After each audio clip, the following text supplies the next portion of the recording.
അപ്പോസ്തല പ്രവൃത്തി 1-ാം അധ്യായം അതിൻ്റെ 8-ാമത്തെ വാക്യം വായിക്കാം. എന്നാൽ പരിശുദ്ധാത്മാവ് നിങ്ങളുടെ മേൽ വരുമ്പോൾ നിങ്ങൾ ശക്തി ലഭിച്ചിട്ട് യെരൂശലേമിലും യഹൂദിയയിൽ എല്ലായിടത്തും ശമര്യയിലും ഭൂമിയുടെ അറ്റത്തോളവും എൻ്റെ സാക്ഷികളാകുമെന്ന് പറഞ്ഞു. വളരെ പരിചയമുള്ള ഒരു വാക്യമാണ് വായിച്ചത്. എല്ലാവർക്കും അറിയാവുന്നൊരു വാക്യമാണ്. കർത്താവിൻ്റെ ക്രൂശിമരണത്തിന് ശേഷം, ഉയർപ്പിന് ശേഷം കർത്താവിന് സ്തോത്രം ചെയ്യുന്നു. കർത്താവ് ശിഷ്യന്മാരോട് പറഞ്ഞ, അല്ലെങ്കിൽ നിങ്ങൾ വെയിറ്റ് ചെയ്യണം, അല്ലെങ്കിൽ കാത്തിരിക്കണം, എൻ്റെ പിതാവ് വാഗ്ദത്തം ചെയ്ത ദൈവത്തിൻ്റെ ആത്മാവിനെ നിങ്ങൾക്ക് ലഭിക്കും, അതിനുവേണ്ടി നിങ്ങൾ വെയിറ്റ് ചെയ്യണമെന്ന് പറഞ്ഞു. അതിനുവേണ്ടി വന്ന് കാത്തിരുന്ന ആൾക്കാർ, കാത്തിരുന്നവരെല്ലാം ജീവിതത്തിലേക്ക് നോക്കിയാലെല്ലാം വലിയ പ്രയാസങ്ങളോട് പോകുന്നവരുണ്ട്. ശിഷ്യന്മാരുടെ ജീവിതത്തിൽ തന്നെ തള്ളി പറഞ്ഞേച്ച് നടക്കുന്നവരുണ്ട്. മീൻ പിടിക്കാൻ പോയി വീണ്ടും മീൻ പിടിക്കാൻ പോയ പാർട്ടികളുണ്ട്. അതാണ് സ്തോത്രം ചെയ്തത്. അങ്ങനെ നോക്കിയാൽ പല നിലയിൽ പരാജയങ്ങൾ, എമോസിലേക്ക് പോയിട്ട് അവിടുന്ന് തിരിച്ചു വന്നവരുണ്ട്. ഇങ്ങനെ എല്ലാം നോക്കിയാൽ അതിനിടയ്ക്ക് ആത്മഹത്യ ചെയ്ത ഒരാൾ ആരാണ്? യൂദാസ്. ഇന്നലെ ഒരു ഹിന്ദിക്കാരൻ പയ്യനെ കണ്ട് പരിചയപ്പെട്ടപ്പോൾ ചോദിച്ചു, പേരെന്താന്ന് ചോദിച്ചു. യൂദ എന്ന് പറഞ്ഞു. അവർ ഇന്നാളൊരു പെൺകുട്ടിയോട് ചോദിച്ച് എന്തോ പേരെന്ന് ചോദിച്ചു. ഇസബേൽ എന്ന് പറഞ്ഞു. അപ്പം ഈ ബൈബിള് തുറന്നു നോക്കിയിട്ട് ഒരു പേര് കണ്ടുപിടിച്ചിട്ട് അങ്ങിടുമായിരിക്കും ചിലപ്പോൾ. അതിലാണ്. അപ്പോൾ എല്ലാ പാർട്ടികളും ഉണ്ട്. എന്താണ് ശിഷ്യന്മാരെ സംബന്ധിച്ചിടത്തോളം ഒരുമിച്ചിറങ്ങി തിരിച്ചതിൽ ഒരാൾ ആത്മഹത്യ ചെയ്തു പോയി. ഒരാൾ യേശുവിനെ തള്ളി പറഞ്ഞു, ഭ്രാഗിയാണ് ഇട്ട്. ചിലർ അങ്ങോട്ടും ഇങ്ങോട്ടൊക്കെ പോയി. പലരും എല്ലാം വീണ്ടും വന്ന് കൂടി ദൈവത്തിൻ്റെ സാന്നിധ്യത്തെ പ്രതീക്ഷിച്ച്, ദൈവശക്തി പ്രതീക്ഷിച്ച് കാത്തിരുന്നു. അപ്പോൾ ഇവിടെ വായിച്ച വാക്യത്തിൽ നിന്ന് തന്നെ ഒന്നൊരു കാര്യങ്ങൾ പറയുകയാണ്. ശക്തി ലഭിക്കും, ലഭിച്ചിട്ട് നിങ്ങൾ സാക്ഷി ആകും. ശക്തി ലഭിച്ചു കഴിയുമ്പോൾ അതാണ് ആദ്യം നമ്മൾ പറഞ്ഞല്ലോ, പത്രോസ് യേശുവിനെ തള്ളി പറഞ്ഞയാളാണ്, പ്രാഗിയാണ് ഇട്ടയാളാണ്. പരാജയത്തിൻ്റെ വലിയ നീണ്ട ലിസ്റ്റുണ്ട്. അങ്ങനെ ആഗ്രഹിച്ചല്ല, അങ്ങനെയൊക്കെ സംഭവിച്ചു പോയി. അങ്ങനെ ആകണമെന്ന് വിചാരിച്ചില്ല, പക്ഷെ അങ്ങനെയൊക്കെ അങ്ങ് ആയിപ്പോയി. എന്ത് ചെയ്യാൻ പറ്റും? പിടിച്ച് നിൽക്കണമെന്ന് വിചാരിച്ചു, നിൽക്കാൻ ഒത്തില്ല. പക്ഷെ അത് അറിയുന്ന ദൈവത്തിന് മാത്രമാണ്. നമ്മളെ സ്നേഹിക്കുന്നവനറിയാം. പിടിച്ചു നിൽക്കാൻ ആഗ്രഹിച്ചിട്ട് കഴിയാത്തതാണെങ്കിൽ അല്ലെങ്കിലൊക്കെ അറിയാൻ പറ്റും. എന്താ യഥാർത്ഥം സംഭവിച്ചതെന്ന് ശരിക്കും അറിയാൻ പറ്റുന്ന ആൾ ദൈവം മാത്രമാണ്. അത് സ്വതന്ത്രം ചാട്ടം. നമ്മളെന്താ വരാത്തതെന്ന് ശരിക്കും അറിയാൻ ദൈവമാണ്. ഓമേൻ്റെ വരാത്തത് എന്തുകൊണ്ടാണ്, വന്നതെന്നെല്ലാം ദൈവത്തിനാണ് അറിയാവുന്നത്. അപ്പം നമ്മൾ ആരോടെങ്കിലൊക്കെ ന്യായവും നീതിയൊക്കെ പറയുമ്പോഴും എന്തുകൊണ്ട് വന്നില്ലെന്നറിയുന്ന ദൈവമാണ്. എന്ന് പറഞ്ഞ പോലെ ദൈവത്തിൻ്റെ ആത്മാവിൻ്റെ പ്രവൃത്തി വെളിപ്പെടുന്നവരെ കാത്തിരിക്കാൻ വേണ്ടി ദൈവനിയോഗം ലഭിച്ച് കാത്തിരിക്കുന്നവരുടെ ജീവിതത്തിൽ സ്വതന്ത്രയ എത്ര വിശ്വസിക്കുന്നുണ്ട്. ഉടന്തര പല ഘടകത്തിനിയ. എന്നാൽ ആ പത്രോസ് പെന്തക്കോസ്ത് നാളിൽ പരിശുദ്ധാത്മ നിറവ് പ്രാപിച്ച് ആത്മശക്തി പ്രാപിച്ചിട്ട് 3-ാം അധ്യായത്തിൽ കാണുന്നു, ദേവാലയത്തിലേക്ക്, പ്രാർത്ഥനാ സ്ഥലത്തേക്ക്, പ്രാർത്ഥനാ സമയത്ത്, പ്രാർത്ഥന സമയമൊക്കെ ഉണ്ട്, സ്ഥലമുണ്ട്, എവിടെയെങ്കിലൊക്കെ പോവല്ല. അപ്പം അവരങ്ങനെ വരുമ്പോൾ ആമേൻ, സുന്ദരമെന്ന ദേവാലയ ഗോപുരവാതിക്കൽ ഒരാൾ ഭിക്ഷ യാചിക്കാൻ ഇരിപ്പുണ്ടായിരുന്നു. അവൻ്റെ കയ്യിലുള്ള കാശും സംവിധാനം പോലും പത്രോസിൻ്റെ യോഹന്നാൻ്റെ കയ്യിലില്ല. അത് മനസ്സിലായി. അവൻ വേണമെങ്കിൽ ഇതിനു മുമ്പ് പോയ ആൾക്കാർ ഇട്ടുകൊടുത്ത ഒരു വെള്ളിക്കാശ് പൊൻകാശൊക്കെ ആ ആശാൻ്റെ കയ്യിലുണ്ട്. അത്ര മനസ്സിലായി. പത്രോസ് പറഞ്ഞ വാക്കാണ്, എൻ്റെ കയ്യിൽ വെള്ളിയില്ല, പൊന്നുമില്ല. നിനക്കിതെടുക്കാൻ ഉണ്ടാകും, പക്ഷെ എനിക്കത് എടുക്കാൻ ഇപ്പോഴില്ല. പക്ഷെ എനിക്ക് എടുക്കാനുള്ളതൊന്നുണ്ട്. അത് വിശ്വസിക്കാത്ത പേരുണ്ട്. എനിക്ക് എടുക്കാനുണ്ട്. എന്താണ്? ഹല്ലേലൂയ. എൻ്റെ മേൽ ഈ ദിനങ്ങളിൽ ഇറങ്ങി വന്നൊരു അത്യുന്നതമായ ശക്തിയുണ്ട്. അതിനാൽ ഞാൻ വഹിക്കുന്നൊരു നാമമുണ്ട്. ഹല്ലേലൂയ. ആ യേശുവിൻ്റെ നാമത്തിൽ അവൻ്റെ കൈക്ക് പിടിച്ച് എഴുന്നേൽപ്പിച്ചപ്പോൾ അവൻ നടന്നും തുള്ളിയും ദേവാലയത്തിൽ കിടന്നു. അപ്പോൾ ഇതാണ്, തള്ളിപ്പറഞ്ഞവൻ്റെ കയ്യിൽ കാക്കാശ് പോലും ഇല്ലെങ്കിലും ജീവിതകാലം മുഴുവൻ ചുമടായി മാറിയവനെ, ചുമന്നുകൊണ്ട് വന്നിരുത്തിയവനെ, ആമേൻ, ഒരു വലിയ ബാധ്യതയായി മാറിയവനെ കുതിച്ചെഴുന്നേൽപ്പിച്ച് പള്ളിയുടെ പുറത്ത് കാലങ്ങളായിരുന്നവനെ പള്ളിക്കകത്ത് കയറ്റിവിടുവാൻ കഴിയുന്ന ഒരു ശക്തിയാണ്, ആമേൻ, ദൈവം തരാൻ പോകുന്നത്. എത്ര വിശ്വസിക്കുന്നില്ല? അത് പ്രാപിച്ചെങ്കിൽ ശക്തി വളരെ വലുതാണ്, കൂടിയതാണ്, ആവശ്യമാണ്. എത്ര ആഗ്രഹിക്കുന്നുണ്ട്? അപ്പോൾ ആ ദൈവശക്തി പ്രാപിക്കുന്നെങ്കിൽ അതിന് ചില പ്രത്യേകതകൾ. ആർക്കും ഇത് വേണ്ടെന്ന് പറയുന്നവർ കാണത്തില്ല. ആർക്കാ ശക്തി വേണ്ടാത്ത? ആരും വന്നിട്ടുണ്ട്, എനിക്ക് ശക്തിയൊന്നും വേണ്ടപ്പാ ആണോ? എല്ലാവർക്കും ഇത് വേണമെങ്കിൽ അത് പ്രാപിക്കുന്ന ചില കാര്യങ്ങൾ കൂടെ ഉണ്ടെന്നുള്ളതാണ് ഇത് പറയുന്നത്. ശക്തി വേണ്ടാത്ത ആരുമില്ല, കൃപ വേണ്ടാത്ത ആരുമില്ല, കൃപാവരം വേണ്ടാത്ത ആരുമില്ല. നമ്മൾ ഈ ദിവസങ്ങളിൽ പ്രാർത്ഥനയിൽ പരിശോധിക്കുന്നത് ഇത് പ്രാപിക്കണം. അപ്പോൾ ശക്തി ലഭിച്ച ആളുടെ ഗുണം എന്താണ്? സാക്ഷിയാകും. സാക്ഷിയാകുന്നതും സാക്ഷി പറയുന്നതുമായിട്ട് വ്യത്യാസമുണ്ട്. സാക്ഷി പറയാൻ എല്ലാവർക്കും പറ്റും. സാക്ഷിയാകണമെങ്കിൽ മനസ്സിലായില്ലേ? അത് മനസ്സിലായി? സാക്ഷി പറയാൻ പറ്റും. സാക്ഷി പറയാന്ന് പറഞ്ഞാൽ ദൈവത്തിന് ബന്ധമില്ലെങ്കിൽ പോലും പള്ളി വന്നുകൊണ്ട്, പള്ളിയിലൊക്കെ ചർച്ച വരുന്നുണ്ട്. പറയുന്ന ആൾ ഒരു കഥയാണെങ്കിൽ നിങ്ങൾ അതിൻ്റെ അഡ്രസ്സൊന്നും ചോദിക്കില്ല. ഒരു പാസ്റ്റർ പിശാചിനെ കുറിച്ച് ഇങ്ങനെ പഠിപ്പിച്ചുകൊണ്ടിരിക്കുക, പിശാചിനെ കുറിച്ചുള്ള ക്ലാസ് എടുത്തുകൊണ്ടിരിക്കുക. അപ്പോൾ ഒരു പുള്ളി നാടകത്തിൽ അഭിനയിക്കുന്ന ഒരാൾ പിശാചിൻ്റെ വേഷം കെട്ടി അതിന് പോവുകയായിരുന്നു. പോയ ആൾ മഴ പെയ്തപ്പോൾ പെട്ടെന്ന് പള്ളിക്ക് ചർച്ചകത്ത് ഓടിക്കയറി. ഉടനെ പാസ്റ്റർ ഇറങ്ങി ഓടി, വിശ്വാസികൾ ഇറങ്ങി ഓടി. ഒരു അമ്മച്ചി മാത്രം ഓടിയില്ല. അമ്മച്ചി അടുത്തൊന്ന് അമ്മച്ചി പറഞ്ഞു, പൊന്നുമോനെ എന്നെ ഒന്നും ചെയ്യില്ല, ഞാൻ നിന്റെ ആളാണ്, ഞാൻ ഈ പള്ളി വരുന്നതേ ഉള്ളൂടാ മോനെ, ഞാൻ നിന്റെ ആളാണ്. അപ്പോൾ ആ വകുപ്പിൽ ഈ പള്ളിയിൽ വരുകയും ചെയ്യാം. മനസ്സിലായി? എനിക്ക് പറയാൻ പറ്റുന്നത്, ഞാൻ ഇവിടേക്ക് വരികയും പോവുകയും ചെയ്യുന്നെങ്കിലും നമ്മളുടെ ആള്. അപ്പോൾ അതുകൊണ്ട് ഞാൻ പറഞ്ഞ അമ്മച്ചിയും ഇതുപോലെ തന്നെ യേശുവിൻ്റെ ദാസന്മാരെ കാണുമ്പോൾ ഇത് തന്നെ പറയും, പിശാചിനെ കാണുമ്പോൾ ഇത് തന്നെ പറയും. അപ്പോൾ പറയാനുള്ള കാര്യത്തിന് സ്വതന്ത്രം ചെയ്തേ, പറയുന്നതിന് വലിയ തടസ്സമൊന്നുമില്ല, ആർക്കും പറയാം. എന്നാൽ ദൈവശക്തി പ്രാപിക്കപ്പെട്ടൊരു അഭിഷക്തനാകുന്ന ഒരാകലുണ്ട്. മനസ്സിലാക്കുക? ഞാൻ അങ്ങനെ ആകുന്നു എന്ന് അമ്മ പറഞ്ഞു തെളിയിക്കുകയല്ല, സ്വതന്ത്രം. എത്ര വിശ്വസിക്കുന്നുണ്ട്? പറയാൻ അറിയാവുന്നത് കൊണ്ട് മാത്രം കാര്യമില്ല. എത്ര മനസ്സിലായി? അല്ലയ്യ, പറയുന്നവൻ ദൈവം നൽകിയ ശക്തിയിലാ പറയുന്നെങ്കിൽ, ദൈവത്തിൻ്റെ ആത്മാവിലാണ് പറയുന്നെങ്കിൽ, പരിശുദ്ധാത്മാവിലാണ് സാക്ഷിക്കുന്നെങ്കിൽ, അതാണ് ഹല്ലേലൂയ. അത് ഏതെങ്കിലും ഉപദേശിമാരുടെയും പാസ്റ്റർമാരുടെയും മാത്രം കാര്യമല്ല, ദൈവത്തെ കാത്തിരിക്കുന്ന എല്ലാവരുടെയും കാര്യമാണ്. എത്ര വിശ്വസിക്കുക? ഇത് ഏതെങ്കിലും 1-2 പേരുടെ കാര്യം മാത്രമല്ല. ദൈവത്തെ ഒരാൾ കാത്തിരിക്കുന്നെങ്കിൽ കാത്തിരിക്കുന്ന എല്ലാവരുടെ മേലും ഈ ശക്തി ഇറങ്ങി വരുമ്പോൾ അവർ യേശുവിൻ്റെ സാക്ഷിയായി മാറുകയാണ്.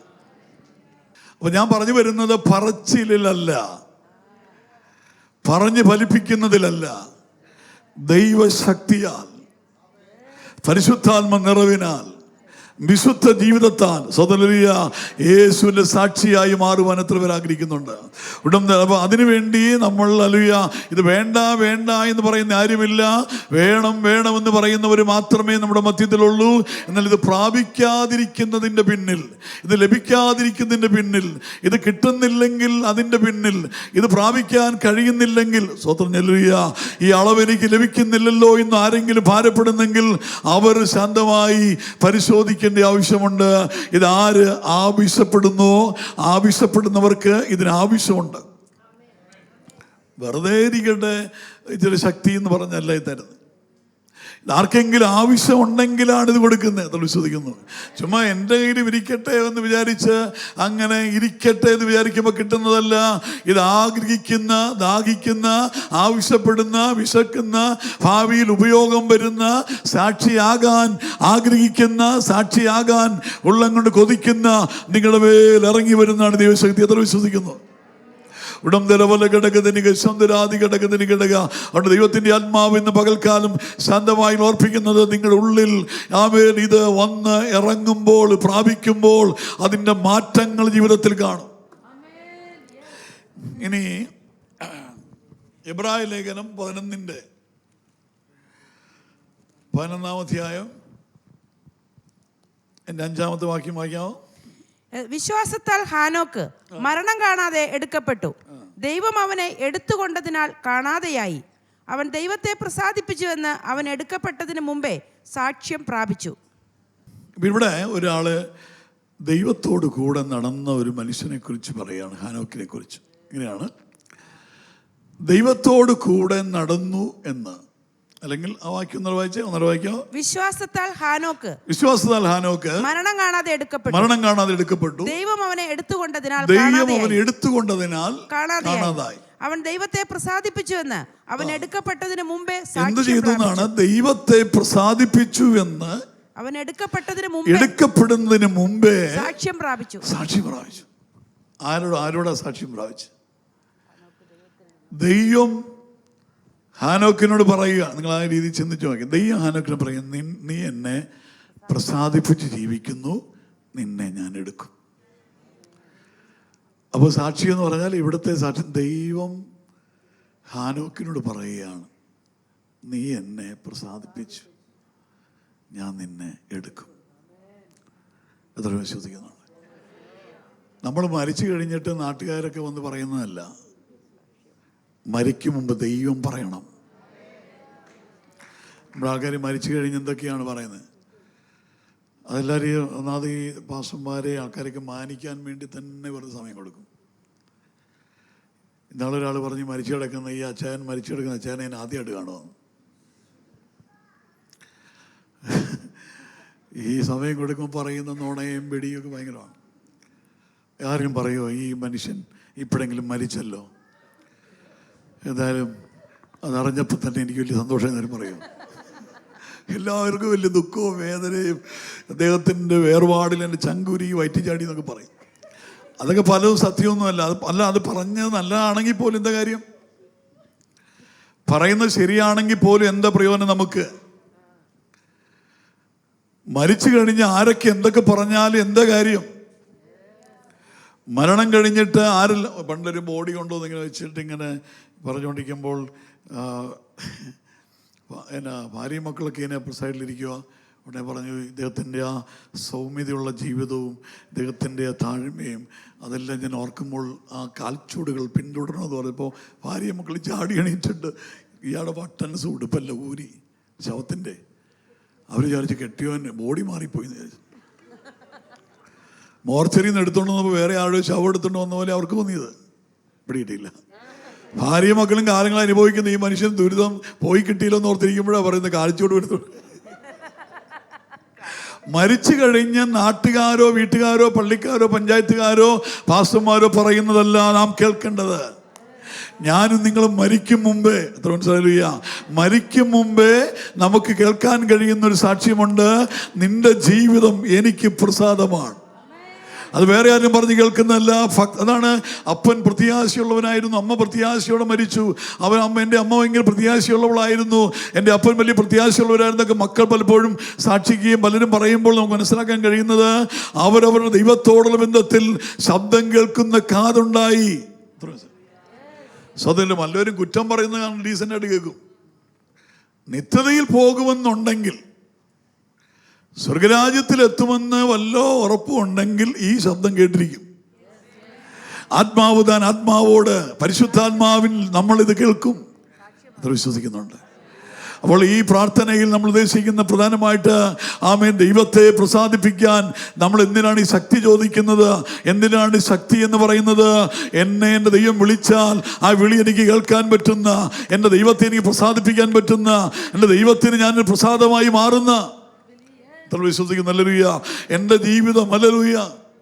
നമ്മളിപ്പം എൻ്റെ ചിന്ത, ഞാൻ മരിച്ചു കഴിഞ്ഞാൽ, ഞാൻ മരിച്ചെന്ന് കേട്ടാൽ എൻ്റെ ഭാര്യ ബോധം കിട്ടുപോകുന്നതാണ് എൻ്റെ വിശ്വാസമാണ്. മനസ്സിലായില്ല? ബോധം പോയി എന്ന് എനിക്കുണ്ട്. അത്രയും ഞങ്ങൾ സ്നേഹത്തിലാണ്. അതുകൊണ്ട് ധൈര്യമായിട്ട് പറയും. സ്വന്തം നിങ്ങൾക്ക് ധൈര്യം ഇല്ലെങ്കിൽ എൻ്റെ കുഴപ്പമൊന്നുമില്ല. അവർ എന്നെ എന്നിട്ട് ഞങ്ങളുടെ ഈ മാമലയിലാണ് ഞങ്ങളുടെ ഷോക്കോട്ട്. അവിടെ ചെന്ന് എന്നെ കുഴിയിലേക്ക് വെക്കാൻ നേരത്തെ എൻ്റെ ഭാര്യ ഒരിക്കലും ഇങ്ങനെ മുമ്പോട്ട് കമന്ന് വീഴത്തില്ല, അവളിങ്ങനെ പുറകോട്ട് വന്ന്. മനസ്സിലായില്ലേ? എല്ലാം അവിടം വരെയുള്ളൂ. അവിടെ വന്ന് എല്ലാം പോകും. പണ്ടൊരു ഭാര്യ ഇങ്ങനെ ഭർത്താവിൻ്റെ ബോഡി എടുക്കാൻ നേരത്ത് എൻ്റെ അച്ചാച്ചനെ എടുത്തോണ്ട് പോവാണോ എന്നൊരു കരച്ചില്ല. എന്നാൽ പിന്നെ ഇവിടെ ഇരിക്കട്ടെ എന്ന് പറഞ്ഞു. അല്ല, എടുത്തോണ്ട് പോയിക്കോളാൻ പറഞ്ഞു.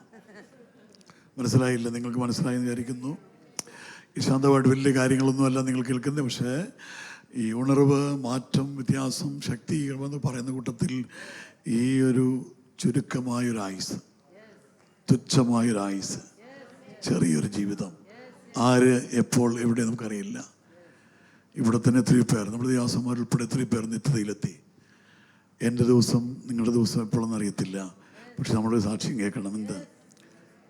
ഞാൻ നിന്നെ പ്രസാദിച്ചിരിക്കുന്നു, എനിക്ക് നിന്നിൽ പ്രസാദമാണ്, നിന്റെ ജീവിതം എനിക്ക് പ്രസാദമാണ്, നിന്റെ ജീവിതം എനിക്ക് പ്രസാദമാണെന്ന് ദൈവത്തിൽ നിന്ന് കേൾക്കണം. ആമേൻ. ദൈവം പറയും. ഹല്ലേലൂയ. അതുകൊണ്ട് കാതുള്ളവൻ കേൾക്കട്ടെ എന്ന് പറയുന്ന കാരണം, ഇത് കേൾക്കണമെങ്കിൽ ഒരു കാത് ആവശ്യമുണ്ട്. ഈ കാത് പോരാ. ഇത് കേൾക്കണമെങ്കിൽ, ഈ ശബ്ദം കേൾക്കണമെങ്കിൽ പരിശുദ്ധാത്മാവിൻ്റെ ശക്തിയിൽ, ആമേൻ, ദൈവ സാന്നിധ്യത്തിൽ, പരിശുദ്ധാത്മ നിറവിൽ ഒരു ദൈവം ജീവിക്കുമ്പോൾ ദൈവത്തിൻ്റെ ആത്മാവ് ഇടപെടുന്ന ഓരോ കൊച്ചുവാക്കുകളും അവന് കേൾക്കാൻ പറ്റും. ഹല്ലേലൂയ. ആത്മാവ് പറയുന്ന ചെറുതും വലുതുമായ ഓരോ കാര്യങ്ങൾ കേൾക്കാൻ പറ്റും. അപ്പോൾ ദൈവ സാന്നിധ്യത്തിൽ നിന്നുകൊണ്ട് ആത്മാവ് പറയുന്നത് കേൾക്കാൻ കഴിയുന്നില്ലെങ്കിൽ മാനസാന്തരവും മടങ്ങിയൊരു ആവശ്യമാണ്. ഉടം തര പോലെ കിടക്കുന്നത് എനിക്ക് അത്ര വിശ്വസിക്കുന്നുണ്ടല്ലോ. അപ്പൊ നിങ്ങൾ മനസ്സിലാക്കാൻ വേണ്ടി പറയുന്നു, എൻ്റെ ജീവിതം, ഒരാൾ ഓരോരുത്തർ അവരവർ പറയേണ്ട, ചിന്തിക്കേണ്ട കാര്യമാണ്. എൻ്റെ ജീവിതം എൻ്റെ ദൈവത്തിന് പ്രസാദമായിട്ടുണ്ട്. അവൻ എൻ്റെ ദൈവം പ്രസാദിക്കുന്നുണ്ട്. ആ പ്രസാദം ഞാൻ അനുഭവിക്കുന്നുണ്ടെന്ന് ഉള്ളിൽ അറിയുന്ന എത്ര പേരുണ്ട്?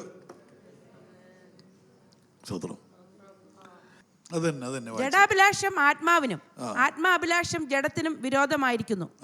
നിങ്ങൾ ഇച്ഛിക്കുന്നത് ചെയ്യാതെ വണ്ണം അവ തമ്മിൽ പ്രതികൂലമല്ലോ. ആത്മാവിനെ അനുസരിച്ച് നടക്കുന്നുവെങ്കിൽ നിങ്ങൾ ന്യായപ്രമാണത്തിന് കീഴുള്ളവരല്ല. ജഡത്തിന്റെ പ്രവൃത്തികളോ? ജഡത്തിന്റെ പ്രവൃത്തി ഇനി നോക്കിയാണ്, നമ്മുടെ പ്രവൃത്തികളല്ലെന്ന് ചിലർ പറയും. അത് ജോണിക്കുട്ടിയുടെ പ്രവൃത്തിയല്ല, അത് ചുമ്മാ ജോണിക്കുട്ടിയുടെ ജഡത്തിന്റെ.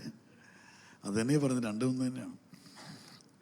അപ്പോൾ അങ്ങനെ പറഞ്ഞു വിടുന്ന, അങ്ങനെ ആരുടെ പറഞ്ഞ പോലെ ഞാനല്ല, കൃപയാണെന്നുള്ളതിനെക്കുറിച്ച് ഇങ്ങനെ പറഞ്ഞ് അവസാനം ഇതല്ല, ഞാനല്ല, എൻ്റെ ജഡമാണെന്ന് പറഞ്ഞ് പോലീസ് സ്റ്റേഷനിൽ ചെല്ലുമ്പോൾ സാറേ കട്ടത് ഞാനല്ല, എൻ്റെ കയ്യാന്ന് പറഞ്ഞാൽ, അല്ലേ? തൊഴിച്ചോ ഞാനല്ല സാറേ, എൻ്റെ കാലാണെന്ന് പറഞ്ഞാൽ പിടിയിട്ടില്ല. അപ്പം അതൊക്കെ മനസ്സിലാക്കിയാൽ മതിയാവും. അപ്പോൾ ഇത് പറഞ്ഞു വരുമ്പോൾ ഇനി പ്രസാദിക്കണമെങ്കിൽ എന്തൊക്കെ ഇല്ലാതിരിക്കണം, അത് കുറേ സംഭവങ്ങളുണ്ട്, ഒരു ലോഡ് സാധനമുണ്ട്. അതിൽ കുറച്ച് കുറച്ച് കാര്യങ്ങൾ നമ്മൾ അതിൻ്റെ പറയുകയാണ്. വായിച്ച് ജഡത്തിന്റെ പ്രവൃത്തികളോ? ദുർനടപ്പ്, അശുദ്ധി, ദുഷ്കാമം, വിഗ്രഹ ആരാധന, ആഭിചാരം, പക, പിണക്കം, ജാരശങ്ക, ക്രോധം, ഷാഢ്യം, ദ്വന്ദ്വപക്ഷം, ഭിന്നത, അസൂയ, മദ്യപാനം, വെറിക്കൂത്ത് മുതലായവ എന്ന് വെളിവാകുന്നു. ഈ വക പ്രവർത്തിക്കുന്നവർ ദൈവരാജ്യം ദൈവരാജ്യം അവകാശമാക്കിയില്ല എന്ന് ഞാൻ മുമ്പേ പറഞ്ഞതുപോലെ. അന്ന് രക്ഷിക്കപ്പെട്ട് പറഞ്ഞതാണ്, വിശ്വാസത്തിലേക്ക് വന്നപ്പോൾ ഇതൊന്ന് പറഞ്ഞു തന്നതാണ്. കൃപയിലേക്ക്, ഈ സത്യത്തിലേക്ക് വന്നപ്പോൾ ഇതെല്ലാം പറഞ്ഞിട്ടുള്ളതാണ്. ഇപ്പൊ വീണ്ടും പറയേണ്ട ഒരു ആവശ്യം വന്നിരിക്കുന്നത് പോലെ പറയുന്നു. മുൻപേ പറഞ്ഞത് തന്നെ വീണ്ടും മുൻകൂട്ടി പറയുന്നു. അന്ന് പറഞ്ഞത് തന്നെ വീണ്ടും മുൻകൂട്ടി പറയുകയാണ്. നിങ്ങൾ രക്ഷയിലേക്ക്, കൃപയിലേക്ക്, സത്യത്തിലേക്ക് വന്നപ്പോൾ നിങ്ങൾക്ക് പറഞ്ഞു തന്ന കാര്യങ്ങളുണ്ട്, നിങ്ങൾ ഏറ്റു പറഞ്ഞതുണ്ട്, തീരുമാനിച്ചതുണ്ട്, സമർപ്പിച്ചെല്ലാം ഉണ്ട്. അതുകൂടാതെ ഇപ്പോൾ നിങ്ങൾ ഒന്നുകൂടെ ഇത് പറയുകയാണ്. പറയുമ്പോൾ ഇനി നിങ്ങൾ ഓരോന്നായിട്ട് ഇങ്ങനെ ശാന്തമായിട്ട് ധ്യാനിക്കണം. എന്താണ്, നമ്മളിങ്ങനെ പെറുക്കി കളയല്ല, അങ്ങനെ കളഞ്ഞാൽ മതി കേട്ടോ.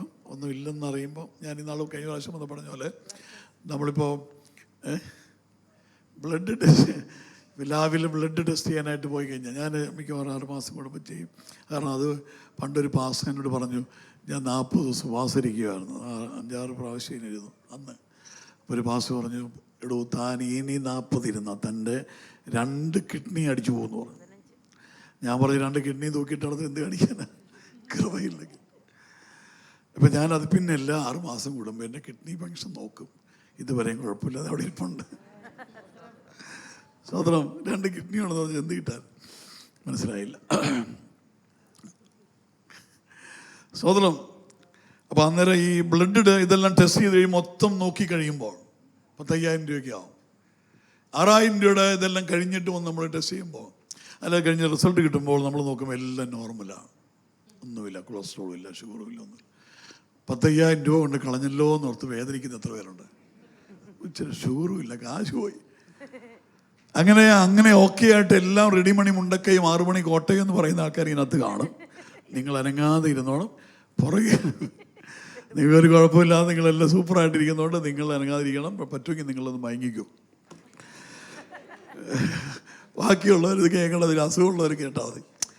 ചിലവർ ഇന്നാൾ വന്നപ്പോൾ അത് അന്ന് പ്രസംഗിച്ച് ഇത് ഞാൻ പറയുന്നത് ഇപ്പോൾ പനി അന്ന് വന്നപ്പോഴും പാരസെറ്റമോൾ കഴിച്ചു, ഇന്ന് വന്നപ്പോഴും പാരസെറ്റമോൾ കഴിക്കും. അല്ല, പനി ഇന്ന് വന്നപ്പോൾ വയറിളക്കത്തിന് ഗുളിക കഴിക്കാൻ പറ്റില്ല.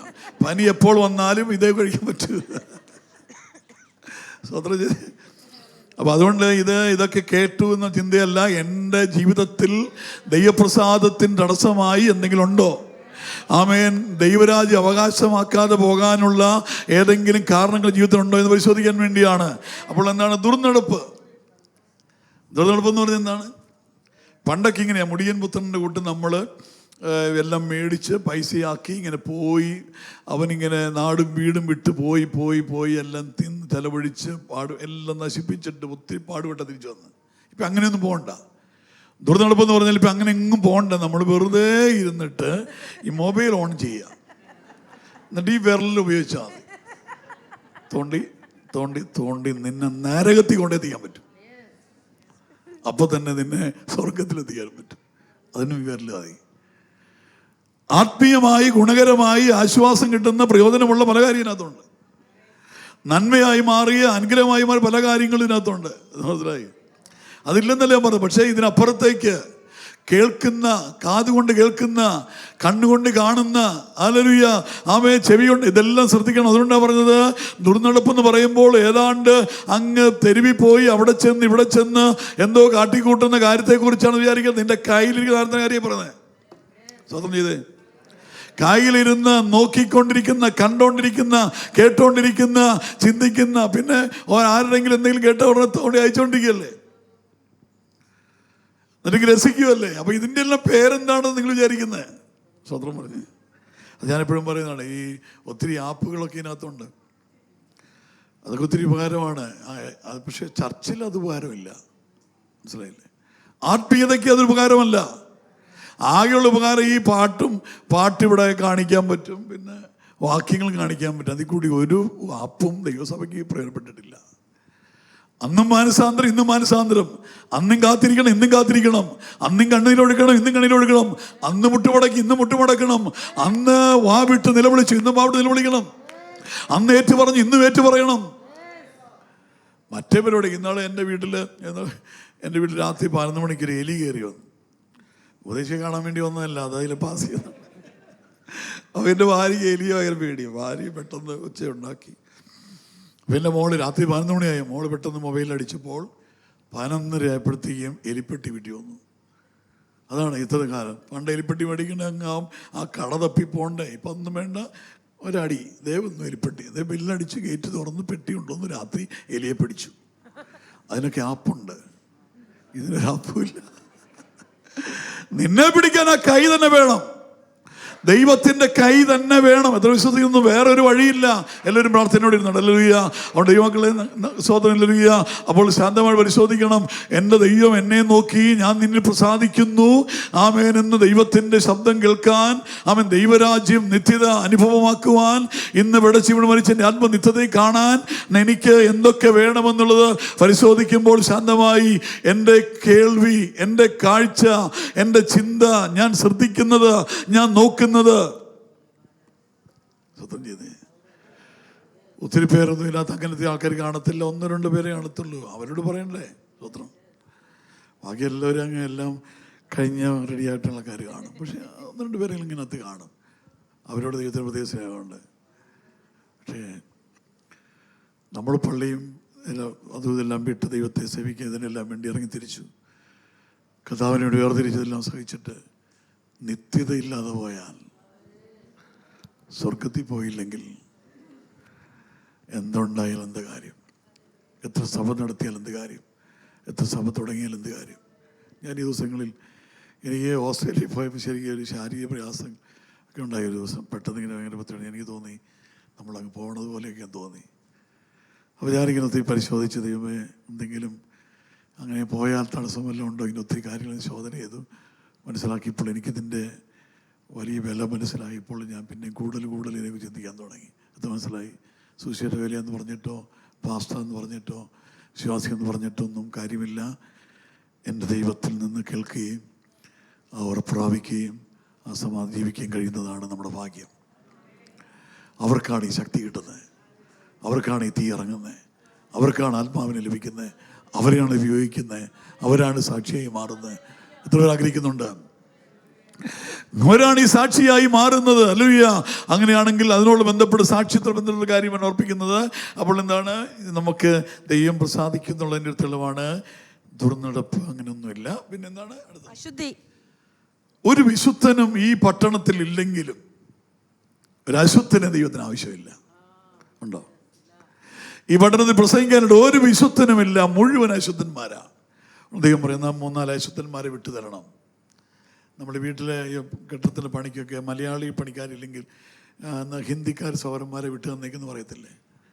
അങ്ങനെയല്ല, ദൈവത്തിന് വിശുദ്ധനെ മതി.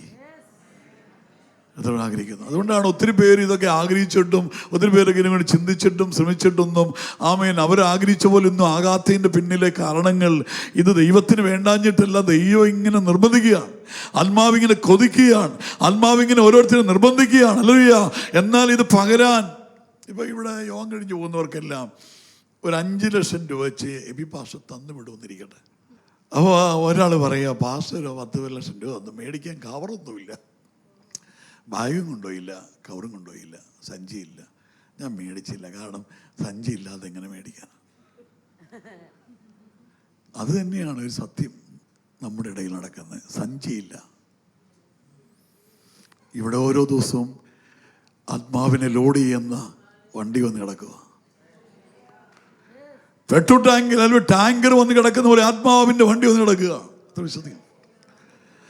ഇത് മേടിക്കാൻ പറ്റിയ കാലി ടാങ്കറുമായി വന്നിരിക്കുന്നവരെ നിറയ്ക്കുന്ന അത് വിശ്വസിക്കുന്നുണ്ട്. എന്ന് പറഞ്ഞാൽ ഇത് ആവശ്യമുണ്ടെങ്കിൽ അത് പകരാൻ വേണ്ടി, ഇത് കൊടുക്കാൻ വേണ്ടി, ഇത് നൽകാൻ വേണ്ടി ദൈവത്തിൻ്റെ ആത്മാവിൻ്റെ പ്രവൃത്തി ഓരോ പട്ടണങ്ങളിലും ഗ്രാമങ്ങളിലും വ്യക്തികളിലും ഒക്കെ ദൈവത്തിൻ്റെ ആത്മാവ് പ്രവർത്തിക്കുകയാണ്. നിങ്ങൾ തെറ്റിദ്ധരിക്കരുത്, ഇങ്ങനെ കുറച്ച് തരുള്ളൂ വിചാരിക്കില്ല. ഈ ലോകത്തിലെ 700 കോടി ജനങ്ങളെയും നിറച്ചു കഴിഞ്ഞും പിന്നെയും നിറയ്ക്കാനുണ്ടോ എന്ന് ചോദിച്ച് നിൽക്കുന്നതാണ് ആത്മാവ്. അല്ലാതെ എല്ലാവർക്കും കൂടെ ഇന്ന് 250 പേരോ അല്ലെങ്കിൽ 200 പേര് വന്നിട്ടുണ്ട്. നമ്മൾ ഈ ഫുഡ് നമ്മൾ ഓർഡർ ചെയ്യത്തില്ല. ഫുഡ് ഓർഡർ ചെയ്യുമ്പോൾ കാറ്ററിംഗുകാർ ഫുഡും കൊണ്ട് വന്നു കഴിയുമ്പോൾ 200 പേർക്കാണ് ഓർഡർ ചെയ്തതെങ്കിൽ 250 പേര് അല്ലെങ്കിൽ 225 പേരുണ്ടെങ്കിൽ നമ്മൾ പോയി അവരോട് പറയും, ആൾ കൂടുതലുണ്ടെന്ന് പറയുമ്പോൾ അവർ വിളമ്പുകാരുണ്ടല്ലോ, വിളമ്പുകാർ പറയും പിടിച്ചു വിടാൻ പറയും. പിടിച്ചു വിടാൻ തവിയൊക്കെ മാറ്റിയിടും. വലിയ തവി മാറ്റിയിട്ട് കൊച്ചു തവി ഇടും. കോരിയൊക്കെ ഇട്ടരുത്. അല്ല, കാറ്ററിംഗുകാരുള്ള സ്ഥലത്താണത്. സ്വന്തം അവ നല്ല തവിയൊക്കെ മാറ്റിയിട്ട് കൊച്ചു തവിയിലാണെങ്കിൽ 3-4 കോറിൽ വരുമ്പോഴത്തേക്ക് നമ്മളങ്ങ് അതുകൊണ്ട് പോകും. എന്നാലേ തികയത്തുള്ളൂ. അവ തരാനില്ലാത്തത് കൊണ്ട്, ആള് കൂടുതലായതുകൊണ്ട് തവി മാറ്റി കൊടുക്കുന്ന ഒരു ഇടപാട് ആത്മാവിനില്ലെന്ന്. ആമേൻ. നിറയാൻ വേണ്ടി വണ്ടി വന്നിട്ടുണ്ടെങ്കിൽ, നിറയാനുള്ള ഹൃദയം വന്നിട്ടുണ്ടെങ്കിൽ, ഹൃദയാനുള്ള മനസ്സ് വന്നിട്ടുണ്ടെങ്കിൽ, അവൻ നിറയ്ക്കാൻ വേണ്ടി, ഇത് നിറഞ്ഞു കിട്ടാൻ വേണ്ടി ഉടമ്പരകൾ നിറയ്ക്കാൻ വേണ്ടി നിങ്ങൾ ആരെങ്കിലും ഇന്ന് ഈ ആലയത്തിൽ വന്നിട്ടുണ്ടെങ്കിൽ അവരെ നിറച്ച് ഇറക്കി വിടൂ. ഹല്ലേലൂയ. എന്നാൽ നമ്മുടെ ഭാഗത്തുനിന്ന് അതൊന്നും മേടിക്കാനുള്ള സഞ്ചിയില്ലെങ്കിൽ, ഒരു ബാഗില്ലെങ്കിൽ, ഒരു കരുതലില്ലെങ്കിൽ, ഒരു ഒരുക്കമില്ലെങ്കിൽ അത് നമ്മുടെ കുഴപ്പമായി മാറുകയാണ്. ഇതിനൊരിക്കലും മുടക്കമില്ല. ഹല്ലേലൂയ. ആമേൻ. ഒരു ദിവസം പറഞ്ഞ പോലെ എല്ലാ മനുഷ്യരെയും ഈ ഭൂമിയിലെ സകല മനുഷ്യരെയും കടലിലേക്ക് എടുത്തിട്ടാലും കടൽ മുങ്ങിപ്പാമേ തീർന്നു പോകത്തില്ല.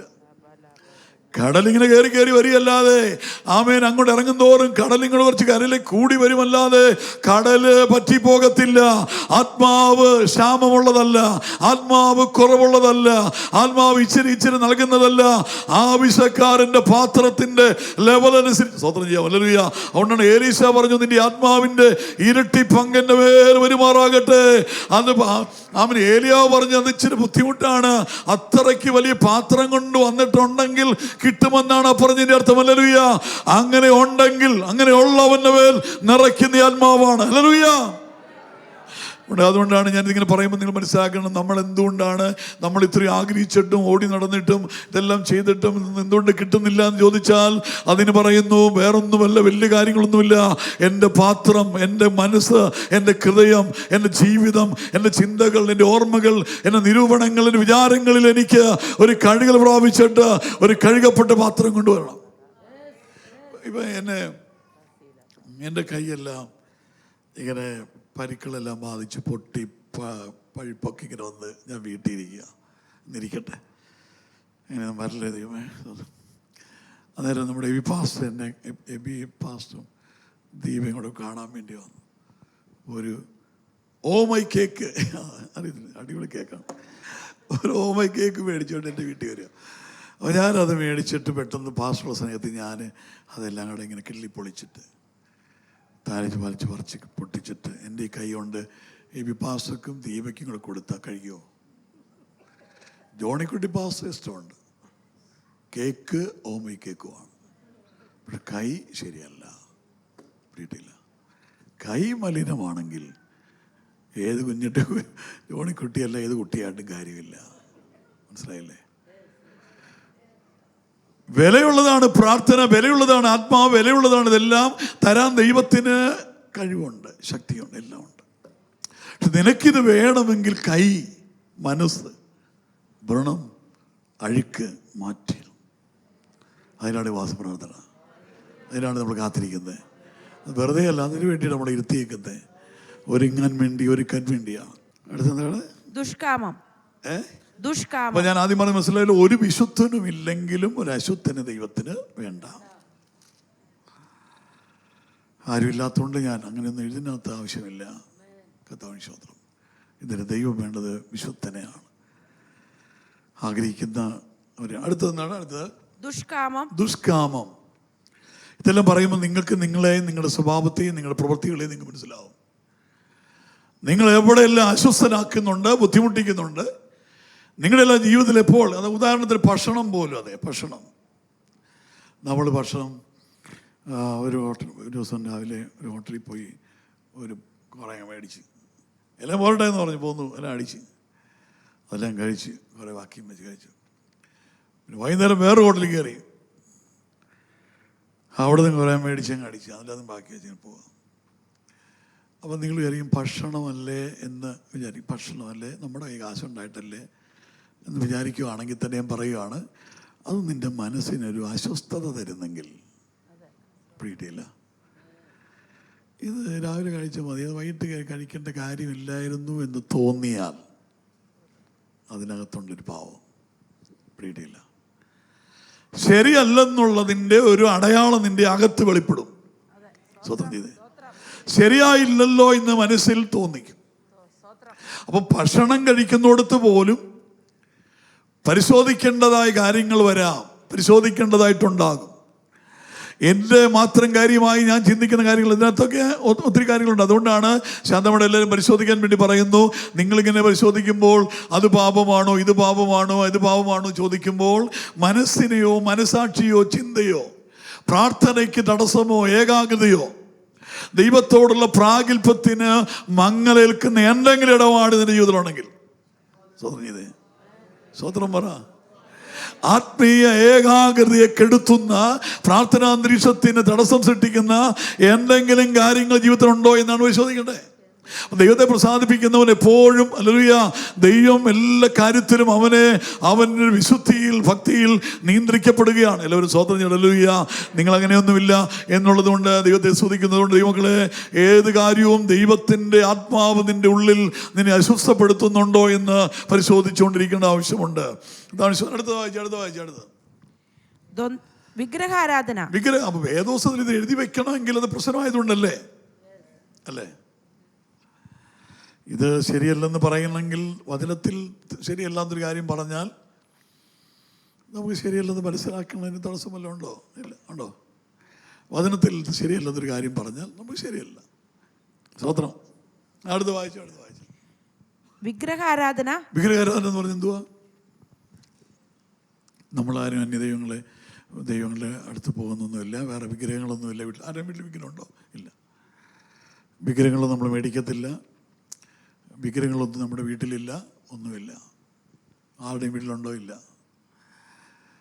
പക്ഷെ വിഗ്രഹാരാധന എന്ന് പറഞ്ഞാൽ ഞാൻ പറയുകയാണ്, നിങ്ങൾ മനസ്സിലാക്കാൻ വേണ്ടി, ദൈവത്തെക്കാൾ വലുതായി, ആത്മീയതയേക്കാൾ വലുതായി എന്തെങ്കിലും ജീവിതത്തിലുണ്ടെങ്കിൽ, ജോലിയാകാം, ബിസിനസ്സാകാം, വീടാകാം, ഭാര്യയാകാം, മക്കളാകാം,